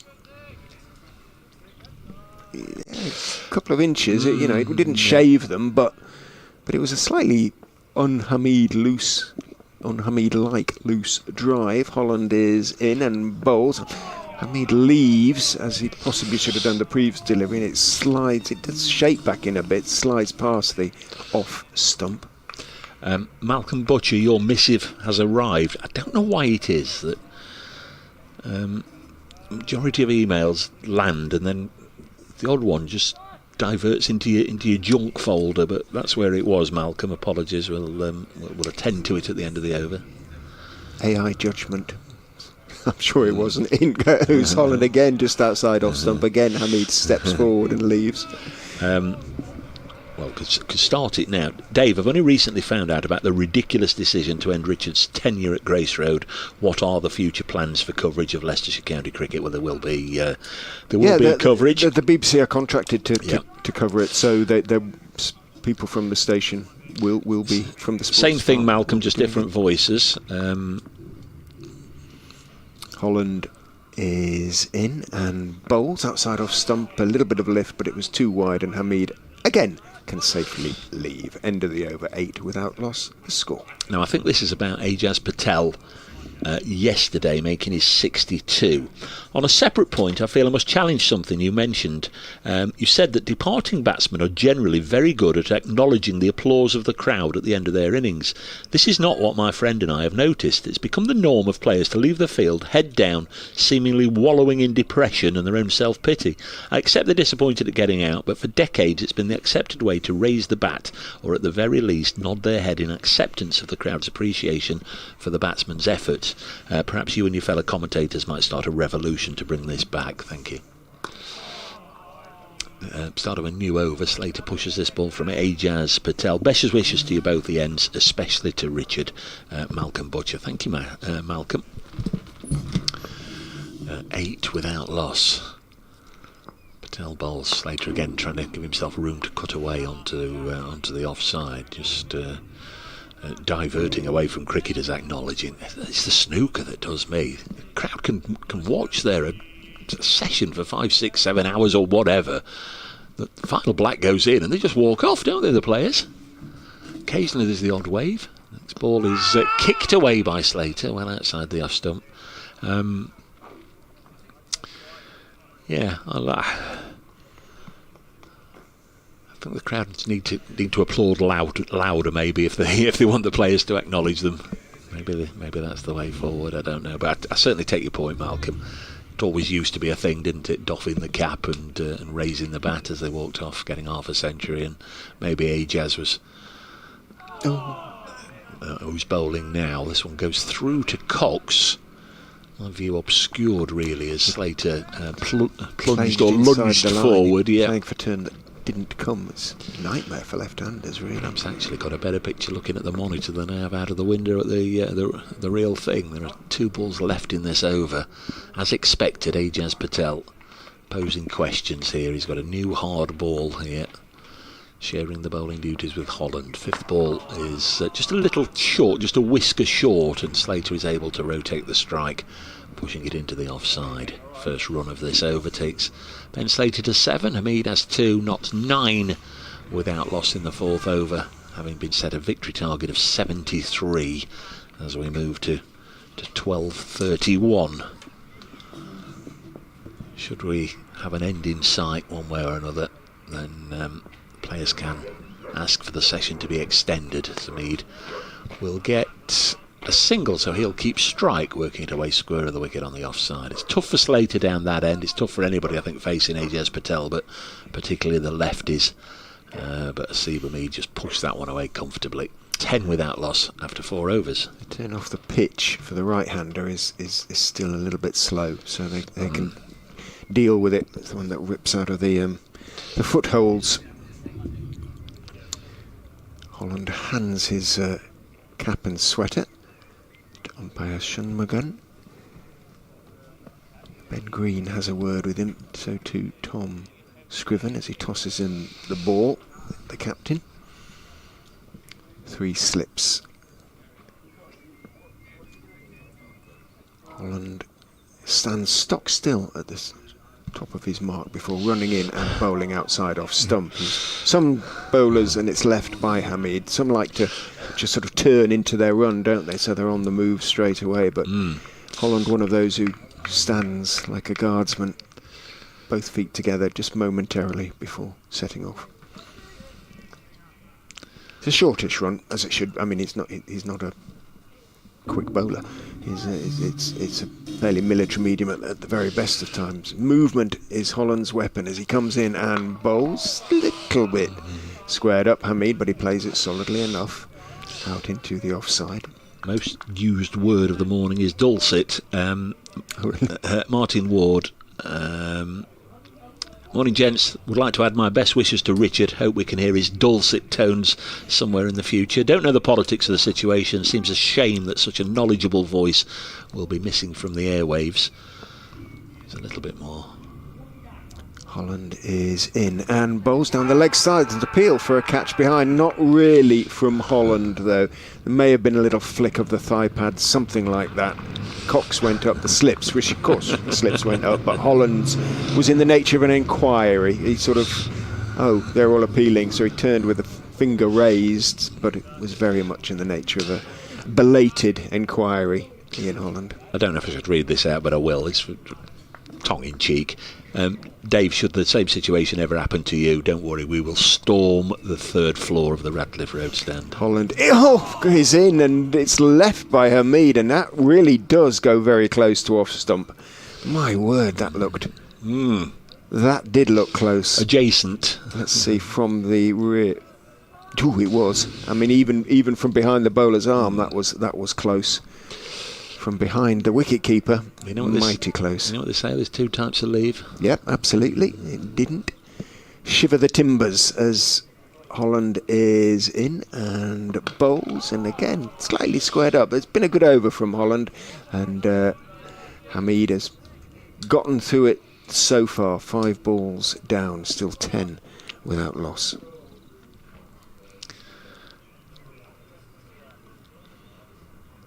It's one of those sort of middling little chasers, isn't it? 17 in terms of getting it done with the openers there. Sometimes if it's just 30 or 40, they just go out and crash bang wallop, done. Holland is in, wide, went wider, Hamid left. Good maiden, the last ball arguably aside, but Hamid has gotten through it, 10 without loss. After 5, Nottinghamshire need another 63 to win the game. Glamorgan need 3 wickets to win their particular game. They have Hampshire 196 for 7 at the Utility Bowl. Notts go there in a fortnight next away match against Hampshire, who are down amongst the dead men at the moment, them and themselves and Yorkshire. Leicestershire will be hoping, of course, I presume, that both Hampshire and Yorkshire lose today to keep them down in the bottom 2 as Ajaz Patel bowls, and it defends. Somerset 36 for 3, set to score 260. Sussex still 6 down at the Oval, 129 for 6, trailing Surrey by 135. Next delivery is an attempt by Slater to extra cover drive, but the ball wasn't there for that because Patel had got it to turn quite prodigiously off a length, came back into him, took the inside edge, and he gets a run to backward square leg when he was looking to get a run through the offside. Derbyshire will be on the road earlier than they would have hoped, leaving Canterbury on bank holiday Monday. Nice looking push again from Hamid, who's playing Ajaz Patel with the proverbial stick of rhubarb at the moment. As Richard said, it's much easier for the right-hander outside that off stump. Derbyshire 81 for 7 in their second innings. Kent only need 3 wickets to win that. Derbyshire need a further 300 for an unlikely win. That's a sorry effort against a Kent side that's really struggled this season. Ajaz Patel again to Slater, and again he's gone to cut it and finds the ball keeping a whisker low, turning back and shaving the off stump as it finds its way into Cox's gloves. It's tricky this for Ben Slater, who's on 8. Hamid has 4. Notts requires 61 more. Patel once more bowling, and Ben Slater will get a run, pushing it into the vacant space on the offside. There might have been a fielder there actually to stop that, to try and keep him down there. I'm sure Patel would rather bowl to the left-hander. No question. But Slater managed to wriggle out of the net, get down to the far end. Got 1 ball left in an over that's already brought 3 singles, 13 without loss. Nottinghamshire in pursuit of 73 to win. Hamid will get 2 here.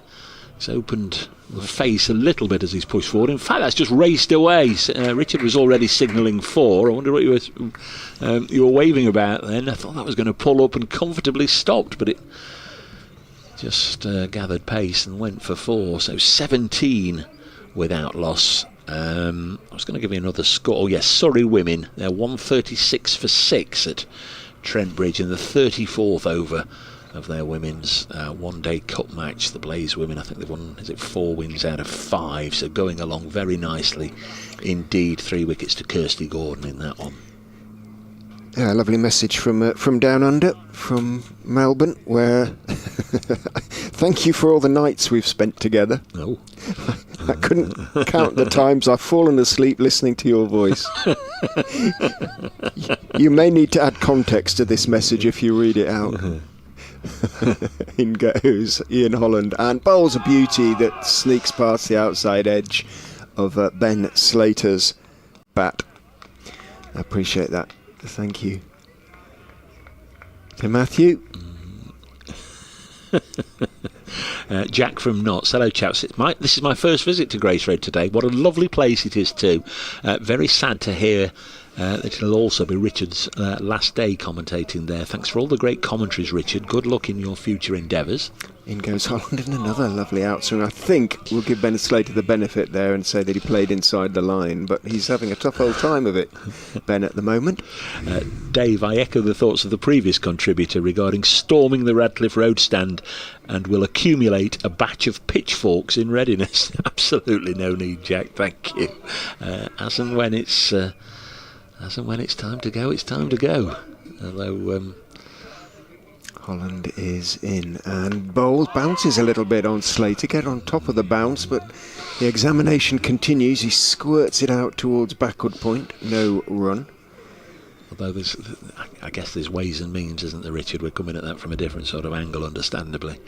There's ways and means of stepping down, and when you choose to step down, I guess 17 without loss. It's nice to have some input Control, into the moment. Yeah, be brought into the conversation. Yes. In goes Holland, and Bowles down the leg side, flicked on its way by Slater down to the fine leg boundary 4-4. Just straying, just trying to do a little bit too much there, Ian Holland, and Slater stepping slightly across, flicked it on its way, got loads of it, and it flew down to fine leg for 4. Another one, a long one. We'll save it for the end of the over. There's only 2 balls left.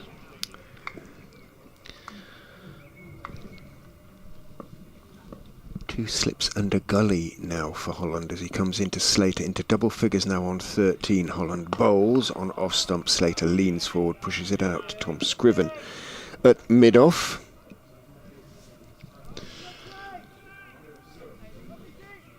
Yes, from Steve. Thank you for your kind words about Richard. Your messages from the listeners confirm how important the familiar, knowledgeable voice is to local radio listeners. Your listeners clearly very loyal to you, and Radio Leicester listeners just as fiercely loyal to Richard.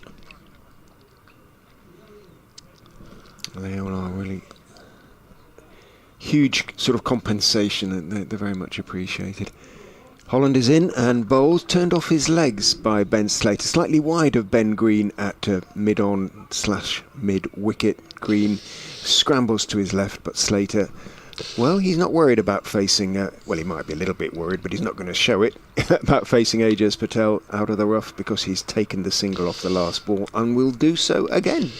The rest of you, your email, I'll certainly pass to Richard, Steve, but he goes on just to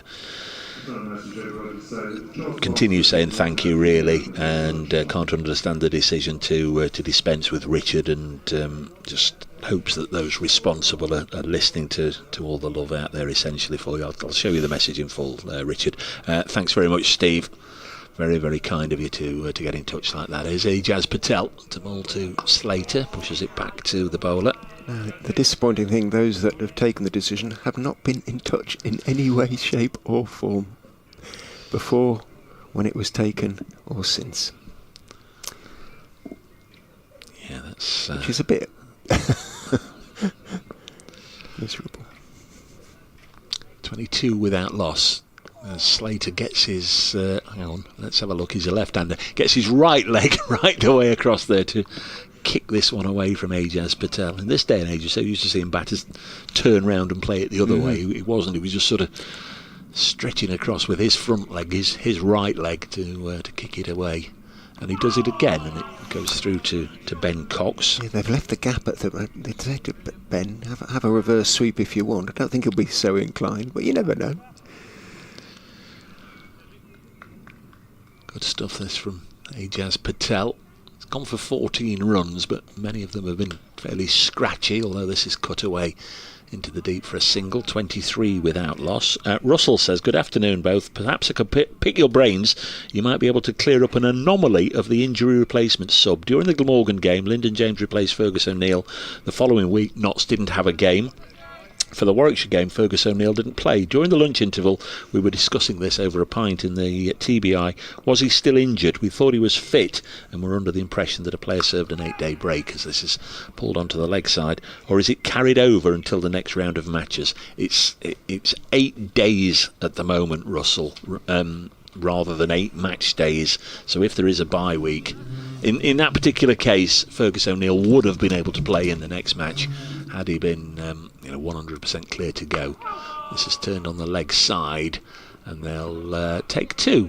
Seba Mead will move to double figures, just a gentle, almost a downward stabbing on the ball to deflect it away on the leg side. So in this instance, this match, Brett Hutton has been replaced, and obviously in Leicestershire's case, I don't know how Josh Davey is, but neither would be able to play next week. They've got to serve at least 8 days before they're then eligible to play again. So Brett definitely out of the Surrey game. Josh Davey, I don't know if we had any updates or not, Richard, but he's definitely out of Leicestershire's next match in any case. But as we say, at the end of this block, so another couple more matches, they are going to get everybody together that's got a say in this, and just try and iron out 1 or 2 of the irregularities of this injury replacement trial, as it still is. Holland in from the Bennett end, outside off stump. Slater leaves, steps forward and leaves. 15 off 28 to him. Ben Green is clearly going to have an over or 2 before lunch. I think we will have lunch on time. I would suggest there's only 40. There's only 15 minutes to go, isn't there? And still another 48 needed. And these two aren't going to. And why should they throw the bat? Because they've got averages to think about. Holland's going to go round the wicket to Ben Slater, whose average in this match is pretty sensational, given his big century in the first innings. In he goes, edge, and it's dropped. Edged and it's dropped. Slater turns, watches Cox reach to his left. He got his gauntlet to it, and I think knocked it away from Rishi Patel's reaching right hand. Let's have a look at the replay. Stuck out his left hand. He did. He got his hand to it and sort of knocked it towards Patel, whose 2 hands had gone further to the right, and Leicestershire have put down an opportunity just to make a little bit of an impact in the second innings. In goes Holland and bowls, and Slater, slightly short of a length, drops it out into the offside and takes the quick single. Difficult to detect the deflection from Cox, but certainly his arm was obscuring Rishi Patel's view of the ball until the very last second.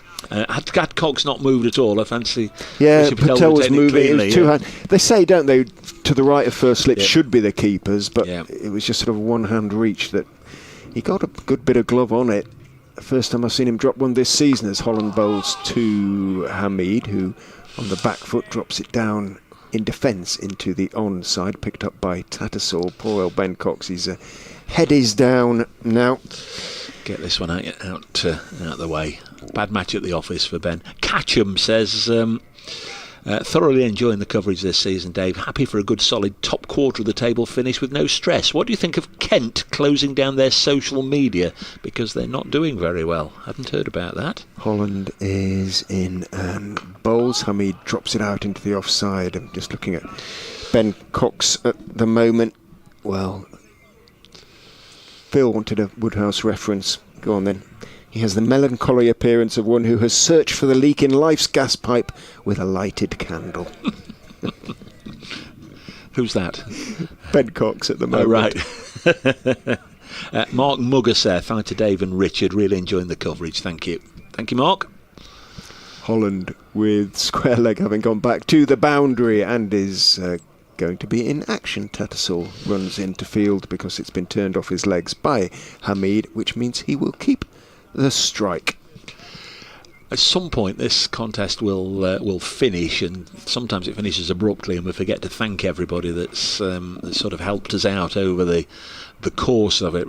As you will have detected, just Richard and myself here today. We have had Nikesh Ragani with us for a couple of days and what have you, but this morning in particular, and we know sort of when we're on our own, and we ask for a little bit of feedback. Our lovely listeners and viewers and what have you do rise to the occasion. Can we just say thank you to everybody that's sort of been with us either for 5 minutes over the weekend or for a good chunk of the game, and for everybody that's taken the trouble to get in touch today. I think from us both, a huge thanks, and also to the Leicestershire County Cricket Club. Always a smile on the gate when we arrive here, and lovely hospitality, and looking forward to locking horns. We are Missed the restaurant, but that yes, aside. yeah, we are still in the same blast group. I think I'll have to check on that. Yeah, but I'm sure. But certainly there is a Yes, there's a second fixture in the county championship at Trent Bridge later on in the year, and it's a fixture that it's not too far for those obviously that live in the Leicestershire area to get to Nottingham, and obviously vice versa. We've had a lot of Notts fans here this week, so if you can make it later on in the season, we'll look forward to catching up with you then. Green mustachioed bowls and heaved away by Asiba Mead. I've lost the ball there. I can see the ball. It's come to rest 15 yards short of the green. He just underclubbed that one a little bit, didn't he? Appropriately. Got plenty of height on it, but yes, as you say, it was 10-15 yards short. Appropriately, it's Ben Green bowling the golf reference there. He was. He needed a 9-iron rather than a wedge, didn't he? 30 without loss. Notts captain has 14. Slater, who batted for 5-6. It was 6 hours, wasn't it, in the first innings, or on the first day, for 178. Is 16 not out. Terrific match for many players, this one. Oh, that's got to be a wide, surely. Slater elects not to chase after it. It was that wide, and Richard Illingworth, almost with the speed of a tortoise coming out of the starting blocks, turns and signals towards the scorers. It was almost like one of those cuckoo clock weather vane things, wasn't it, where the people come out at the top of the hour just to turn and say hello and then go back again. 31 without loss. Umpire Illy, we'll be asking him a question in a minute or two. Can we go for some lunch, or are we going to see this through? Green, crop of dark floppy hair as he bowls to Ben Slater. This is pushed up to Hull at mid-on. So Ajaz Patel, unlucky, could have had a wicket or two out of the attack. At the other end, Ian Holland could have had a wicket. He's 5 overs, 2 maidens, none for 10. I think he'll be disappointed, Ajaz. He's been schooled really by Liam Patterson-White. Slater 16, and he's tickled this down the leg side, and now he goes to 20, and so we're going to need 1 or 2 more shots like that in the next few minutes, and we may well see this through. 31 without loss, so 42 more are required. No, hang on, the board.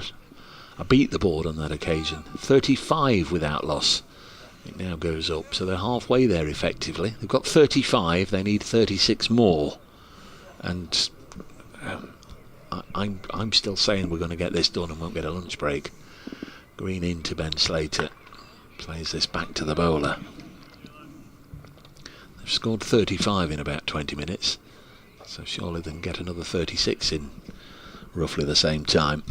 There's only 8 minutes until lunch, theoretically. Yeah, but I mean, taking the extra. Well, I think they'll get this. I think they'll get this done. There's no worry. I mean, Notts have no concerns about the weather if they do have lunch. It's not like a case of trying to squeeze it in before the rain comes. Green round the wicket to bowl to Benny Slats. Ben Slater, former Derbyshire man, gets a single, so they're over halfway. 36 they've got, 35 they need. Surrey Shanmugam, to be fair, every single time through the 4 days, whenever there's been a right-hander and a left-hander, has swapped over sides. Dan's been in touch. Good to hear from you, Dan. This is Liam Patterson-White's old man. Afternoon, Dave. Great comms, as per. Great to have the YouTube pics with the comms. Might bump into you on Friday as an edge. Whether it was bat or if it was off the glove, or indeed the thigh pad. It was played late by Hamid down into the ground to second slip, end of the over, 36 without loss. Liam Patterson-White getting a 5 for today in Leicestershire's second innings, 5 for 53. Think he bowled from before tea until the middle of this session on day 4. unchanged from this end. 36 overs, 13 maidens, 5 for 53. We're going to get a bowling change from the far end. It's going to be Tom Scriven. This hasn't been a great match for Josh Hull, it has to be said. No. A learning experience. You've got to take something from everything, and I'm sure Josh will. But more overs under his belt and acquitted himself well with the bat. Yeah. Got stuck in, and He did. There is that.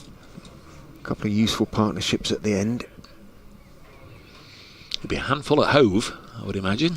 Scriven is in from the Bennett end, bowls outside off stump and concedes a 4 to Ben Slater. It was wide and it didn't really get up. Slater went out to cut it. It got a thick bottom edge and it bounced a couple of times, went wide of the reaching slip down to third man for 4. So Slater, having ridden his luck, seen a catch go down when he was on 15, has since managed to pick up a couple of boundaries and is cracking on towards that victory target. Just another 33 apparently now needed to win. 40 without loss. 73 is the target. Yes, it is. In goes Scriven and bowls. Doesn't do anything, but it really did. Thought for a minute it had come back enough to flick the off stump. He played and missed. It slid past his outside edge, but no reaction at all in terms of excitement from the Leicestershire players who, they look like they have pretty much accepted their fate now.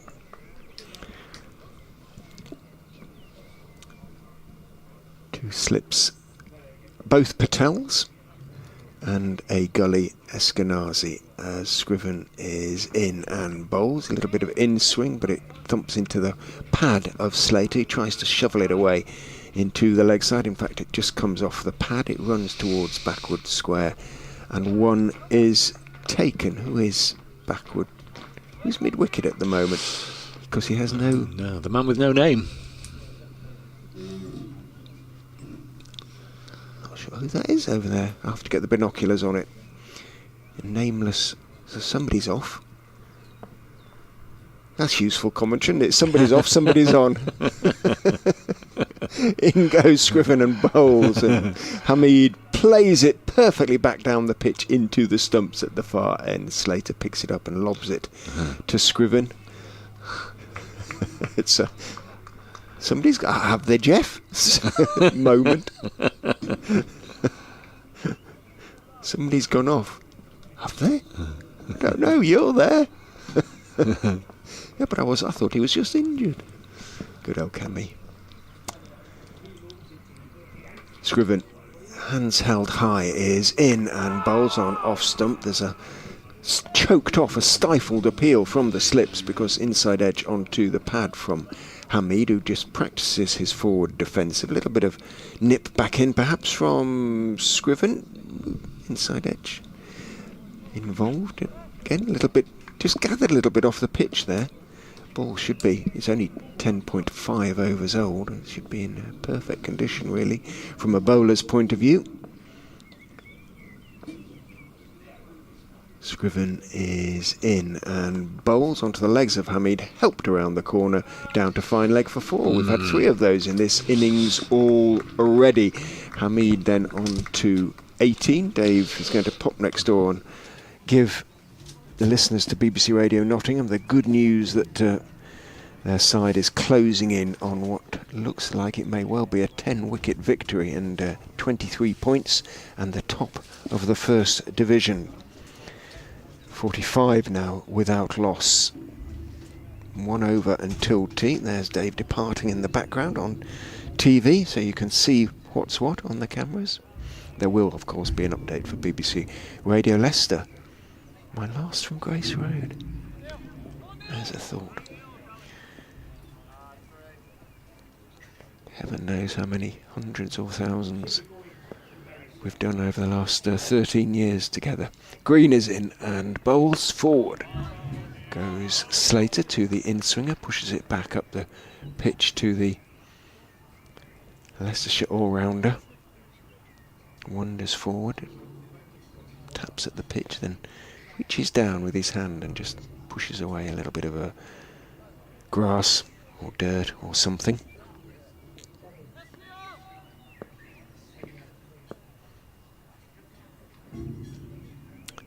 Green turns in, a little bit of movement, a little bounce and movement, but well played by Slater. Went forward, then went back and dropped it out into the offside. He wasn't sure whether there was a run. Hamid was, and called his fellow opener through for what in the end was a fairly comfortable single.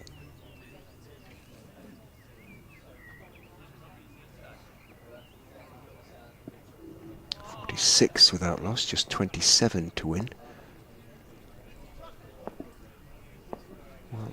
We'll know at the end of this over whether we're going to have lunch, as Green is in and bowls. Hamid goes back, drops it out into the offside. Hill is quite deep there at point, and so there is another quickish single to be taken. Hill doesn't bother throwing the ball at the stumps. Umpire Shunmagan goes jogging across. I think it's probably about keeping warm as much as anything as far as he's concerned. But he has faithfully crossed from one end to t'other, depending on whether it's a left or right-handed batsman. He has always umpired from square leg in that respect.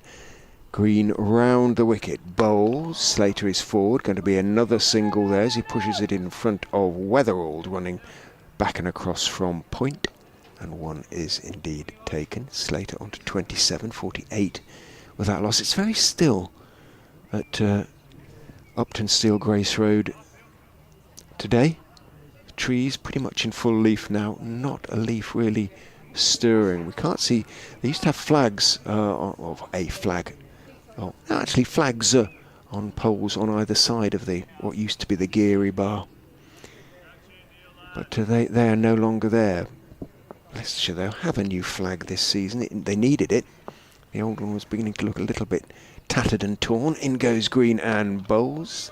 Covering up is Hamid. But the Friends of Grace Road, that was one of the things that they invested in, or they bought for the club, from the £23,500 that they raised in keeping everybody up in cakes over the season. Last season there was the scarifier as well, the electronic well, I suppose electricity is involved. Outside off stump from Green and left by Hamid. Now, what is going to happen? Are we going to head off for lunch? Are we going to continue? Umpire Illingworth is looking at umpire Shunmugan. And they're going to have a word, the umpires. The players look as though they're thinking about continuing, but the umpires only now are going to talk about it. Here's an update in the meantime while they decide whether we're going to continue. I'm afraid defeat is nigh for the Foxes. Notts are 48 without loss in their second innings.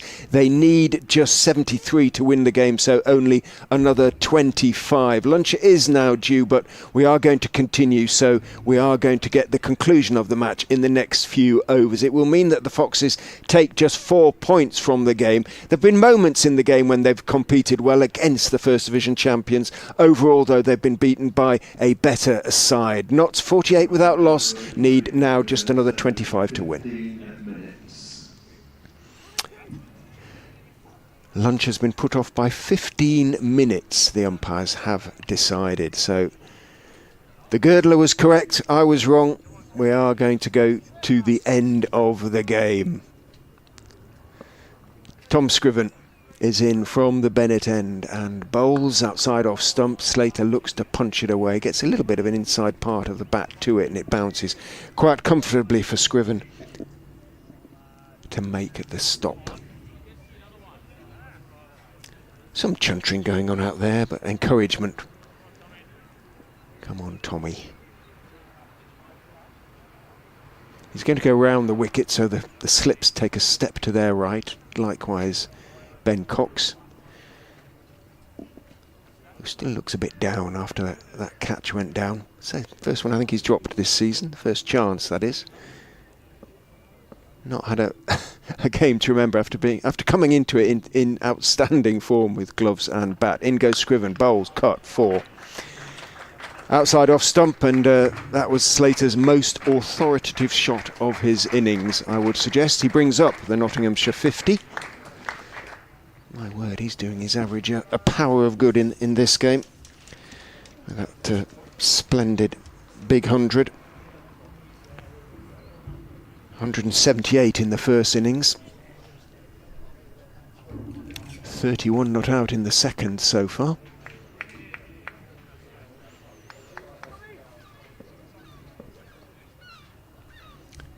Scriven is in and bowls very wide outside off stump. Slater stepped across before the ball came out of his hand, ready to smack it away through the offside. Scriven saw him so doing and directed the ball wider, got away with it.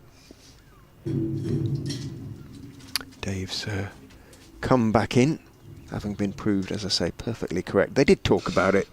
They decided to take the extra 15 minutes. I thought they'd have talked about it before then, but I think the little sort of hurry up that Slater and Hamid had got in the previous couple of overs persuaded them. In goes Slater, bowls 4 because that is punched away off the back foot. Tattersall dived across to his left, couldn't get there, and Slater picks up his second 4 in 3 deliveries to move on to 35, 56 without loss now, just 17 needed. Generally, from past experience, whether it's been going for not so, in the other camp, the other side in the field, it always seems to be that once that decision has been made, it's almost like a release of pressure, and it's just almost an acknowledgement that the game's going to finish in 5 or 10 minutes. So let's get it done. And that seems to be what's happened here. Scriven is in. Slater gets a foolish delivery, an in-swinger, looking perhaps for the Yorker. Wasn't quite a Yorker. Slater clipped it but didn't quite time it, and he wants, what was he want? Perhaps new gloves? Anyway, hit it straight to Ben Green at mid-on. Lunch everywhere else. Somerset 57 for 3, so they require 203 more to defeat Yorkshire, who obviously need 7 wickets. And at the Oval, Sussex 175 for 6, trails Surrey by 89. Scriven is in and bowls, and he has got that one away, Slater. It was a similar delivery, a foolish in-swinger, and he's clipped it past Green up to the deep mid-wicket boundary. Green puts in the slide, shows willing and keeps Slater 2-3. He moves on to 38 now, just 14 to win. Thank you, Duncan. Duncan Patrick, just a quick line to say thanks again for the excellent commentaries over the years. I can't tell you how much you'll be missed. All the best for the future.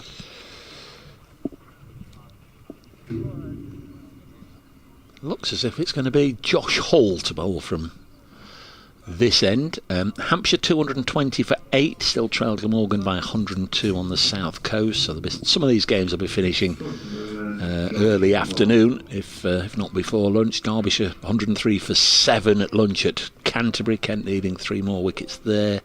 Lunch at Lords, Middlesex 57 for 3, second time around. They'll have to be careful, they're still 80 behind Durham. So they're the other men's games, county championship games. Northants beat Worcestershire yesterday in Division 2 by an innings. And in the women's game at Trent Bridge, Surrey women 164 for 9 now against the Blaze. Might be 1 or 2 people heading back to Trent Bridge from here, not supporters.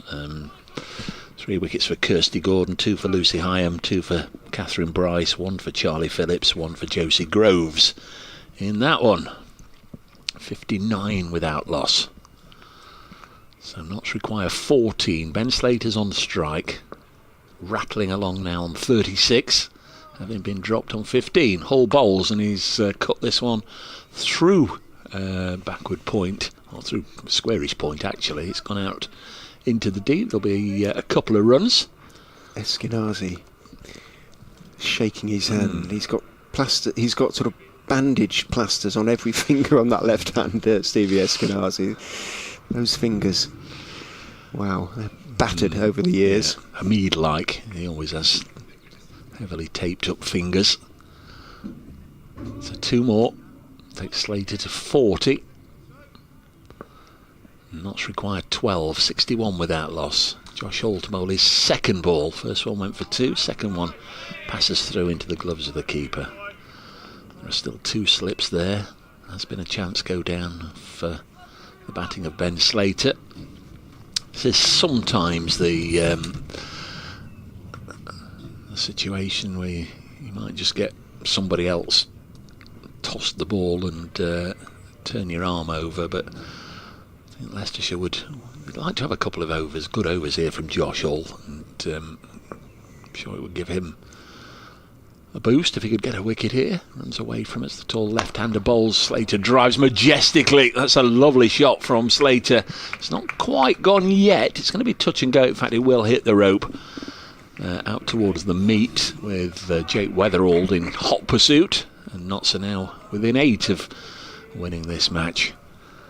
And in so doing, if they don't lose a wicket, it would be a repeat of the 2017 win here. Just had a couple of mentions. Still fancy that Leicestershire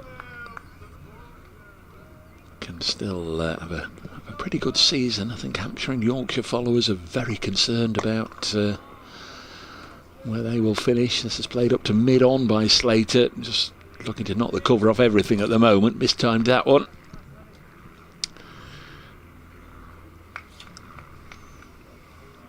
Don't sense there's a total acknowledgement that Leicestershire would be cut adrift that we seem to get from the Glamorgan supporters when Notts played Glamorgan. There was getting a lot of messages that they might become a yo-yo side or what have you, and it's going to be very tough to stay in Division 1. I don't necessarily see it, as Slater just angles this down towards third, and they'll get no, it's just a single. It's got a bit of fielding down there, long way away from us, far end of the ground. 66, beg your pardon, without loss, 7 required. Yeah, Tattersall down there. It looks like Yorkshire might pull off a win today. Glamorgan ditto, so there is concern for Leicestershire. I mean, it does feel a little bit of a division that's divided in, to a certain extent, in two, rather like the Premier League in that respect. But they are going to have to find more, the Foxes, there's no doubt about that. Hamid has 19, the Nottinghamshire captain. He's on strike. The right-hander, and he gets a good ball there from Josh Hall. That one just zipped off the surface, went over the shoulder of the bat, and still rising as Ben Cox took it almost throat height. Good delivery to finish an over that went for 7 runs. Notts now require 7 to win. Ben Slater has 45, so perhaps another little milestone there for him. Hamid has 19. Be a very fine way to leave this part of the world for Ben Slater this week. If he follows up 178 with a little 50 not out as well, that's a very fine match aggregate.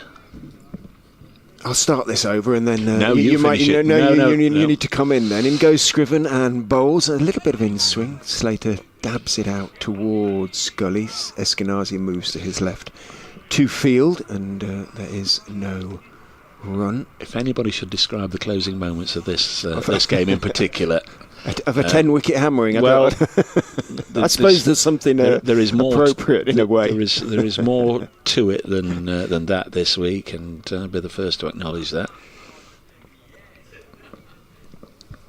Well, we'll see how it pans out. We'll stick to what we've always done. Outside off stump, crashed away by Slater off the back foot. There is a sweeper out there. Lewis Hill, who has been there from the start for me, really, one way or another. Me and Hilly. Fields, and one is taken. The players are all aware and have had a little quiet word, I assume. Those who've been around a while, yeah. Basically, yes, like Lewis and Rishi. Yeah, I wouldn't have expected Ajaz to come rushing up and putting his arms around you, and it's been emotional, old pal. Absolutely not.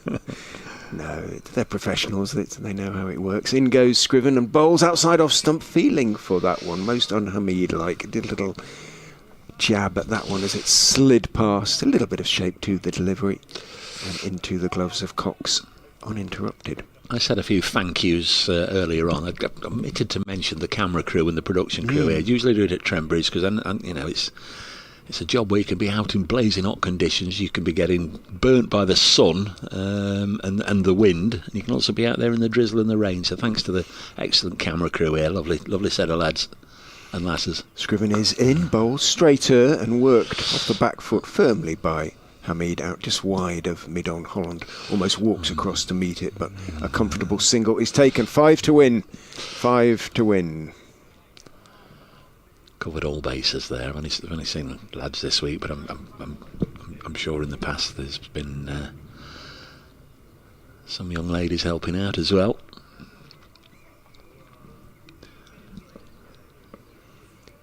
Scriven stays over the wicket to the left-handed Slater. Bowls, hits the pad. Slater trying rather casually to flick it away down towards a fine leg or backward square. Doesn't get anything on it, but does get one onto the Nottinghamshire cause. 4 to win. 69 without loss. 23 points. Is a pretty decent return. The only one they'll probably be annoyed about is that point that they should have got for 449, and that extra batting bonus point. Let's hope it doesn't come back to haunt Notts. In goes Scriven, driven in the air, down to third man. It goes through the gully, and Hamid picks up one. Oh, well, that's perfect, because it will be Dave's over now. No, absolutely. 3 to win. Commentary, such as it is, goes out on the Leicestershire County Cricket Club live feed. Mind you, I was just going to say they probably won't be looking to take a cut of the winning moment for their archives, would they, and put out on their social media accounts later on? Possibly not. But that's interesting news about Kent's social media. They're so fed up with the... Wasn't aware. Here's Josh Hall then, 3 to win. Hamid has 21. He knows his partner needs 4 for 50. See what the captain does, and he's looking to get it over and done with the first ball of the over, but he's just whipped it out onto the leg side out to Weatherald for a single. So Notts now require 2. Ben Slater requires 4. And it's one of those scenarios, isn't it, where you can't push it into the deep and run 4 because the game is dead, officially dead, after the second run would be taken. He's caught 1 or 2 people out in the past. He's rushing hard to come back for his, for the third to get his 50 when the game's already been done with a first run or 2. Notts require 2. Slater on strike, star of the first day, cuts this in away over the offside, and Ben Slater has hit it away for 6. Went all the way out towards the meet, cleared the rope, and Ben Slater follows up his first innings 178 with an unbeaten 52 with 7 fours and that big 6. Faced 55 deliveries, and Nottinghamshire have defeated their good rivals and good friends Leicestershire by 10 wickets here to take 23 points from this match. Been a very successful start of the season once again for the defending Division 1 county champions. 2 wins and 2 draws to kick off their defence of the crown. They've got Surrey up next, but Nottinghamshire at this stage of the season very much in good form. They've had Ollie Stone get his first 5 wicket haul for the county and taking 8 wickets in the match. They've had Liam Patterson-White also getting a 5.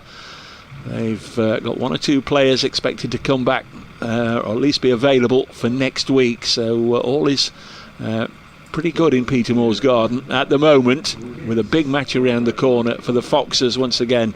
Very much enjoyed the company and the hospitality this week.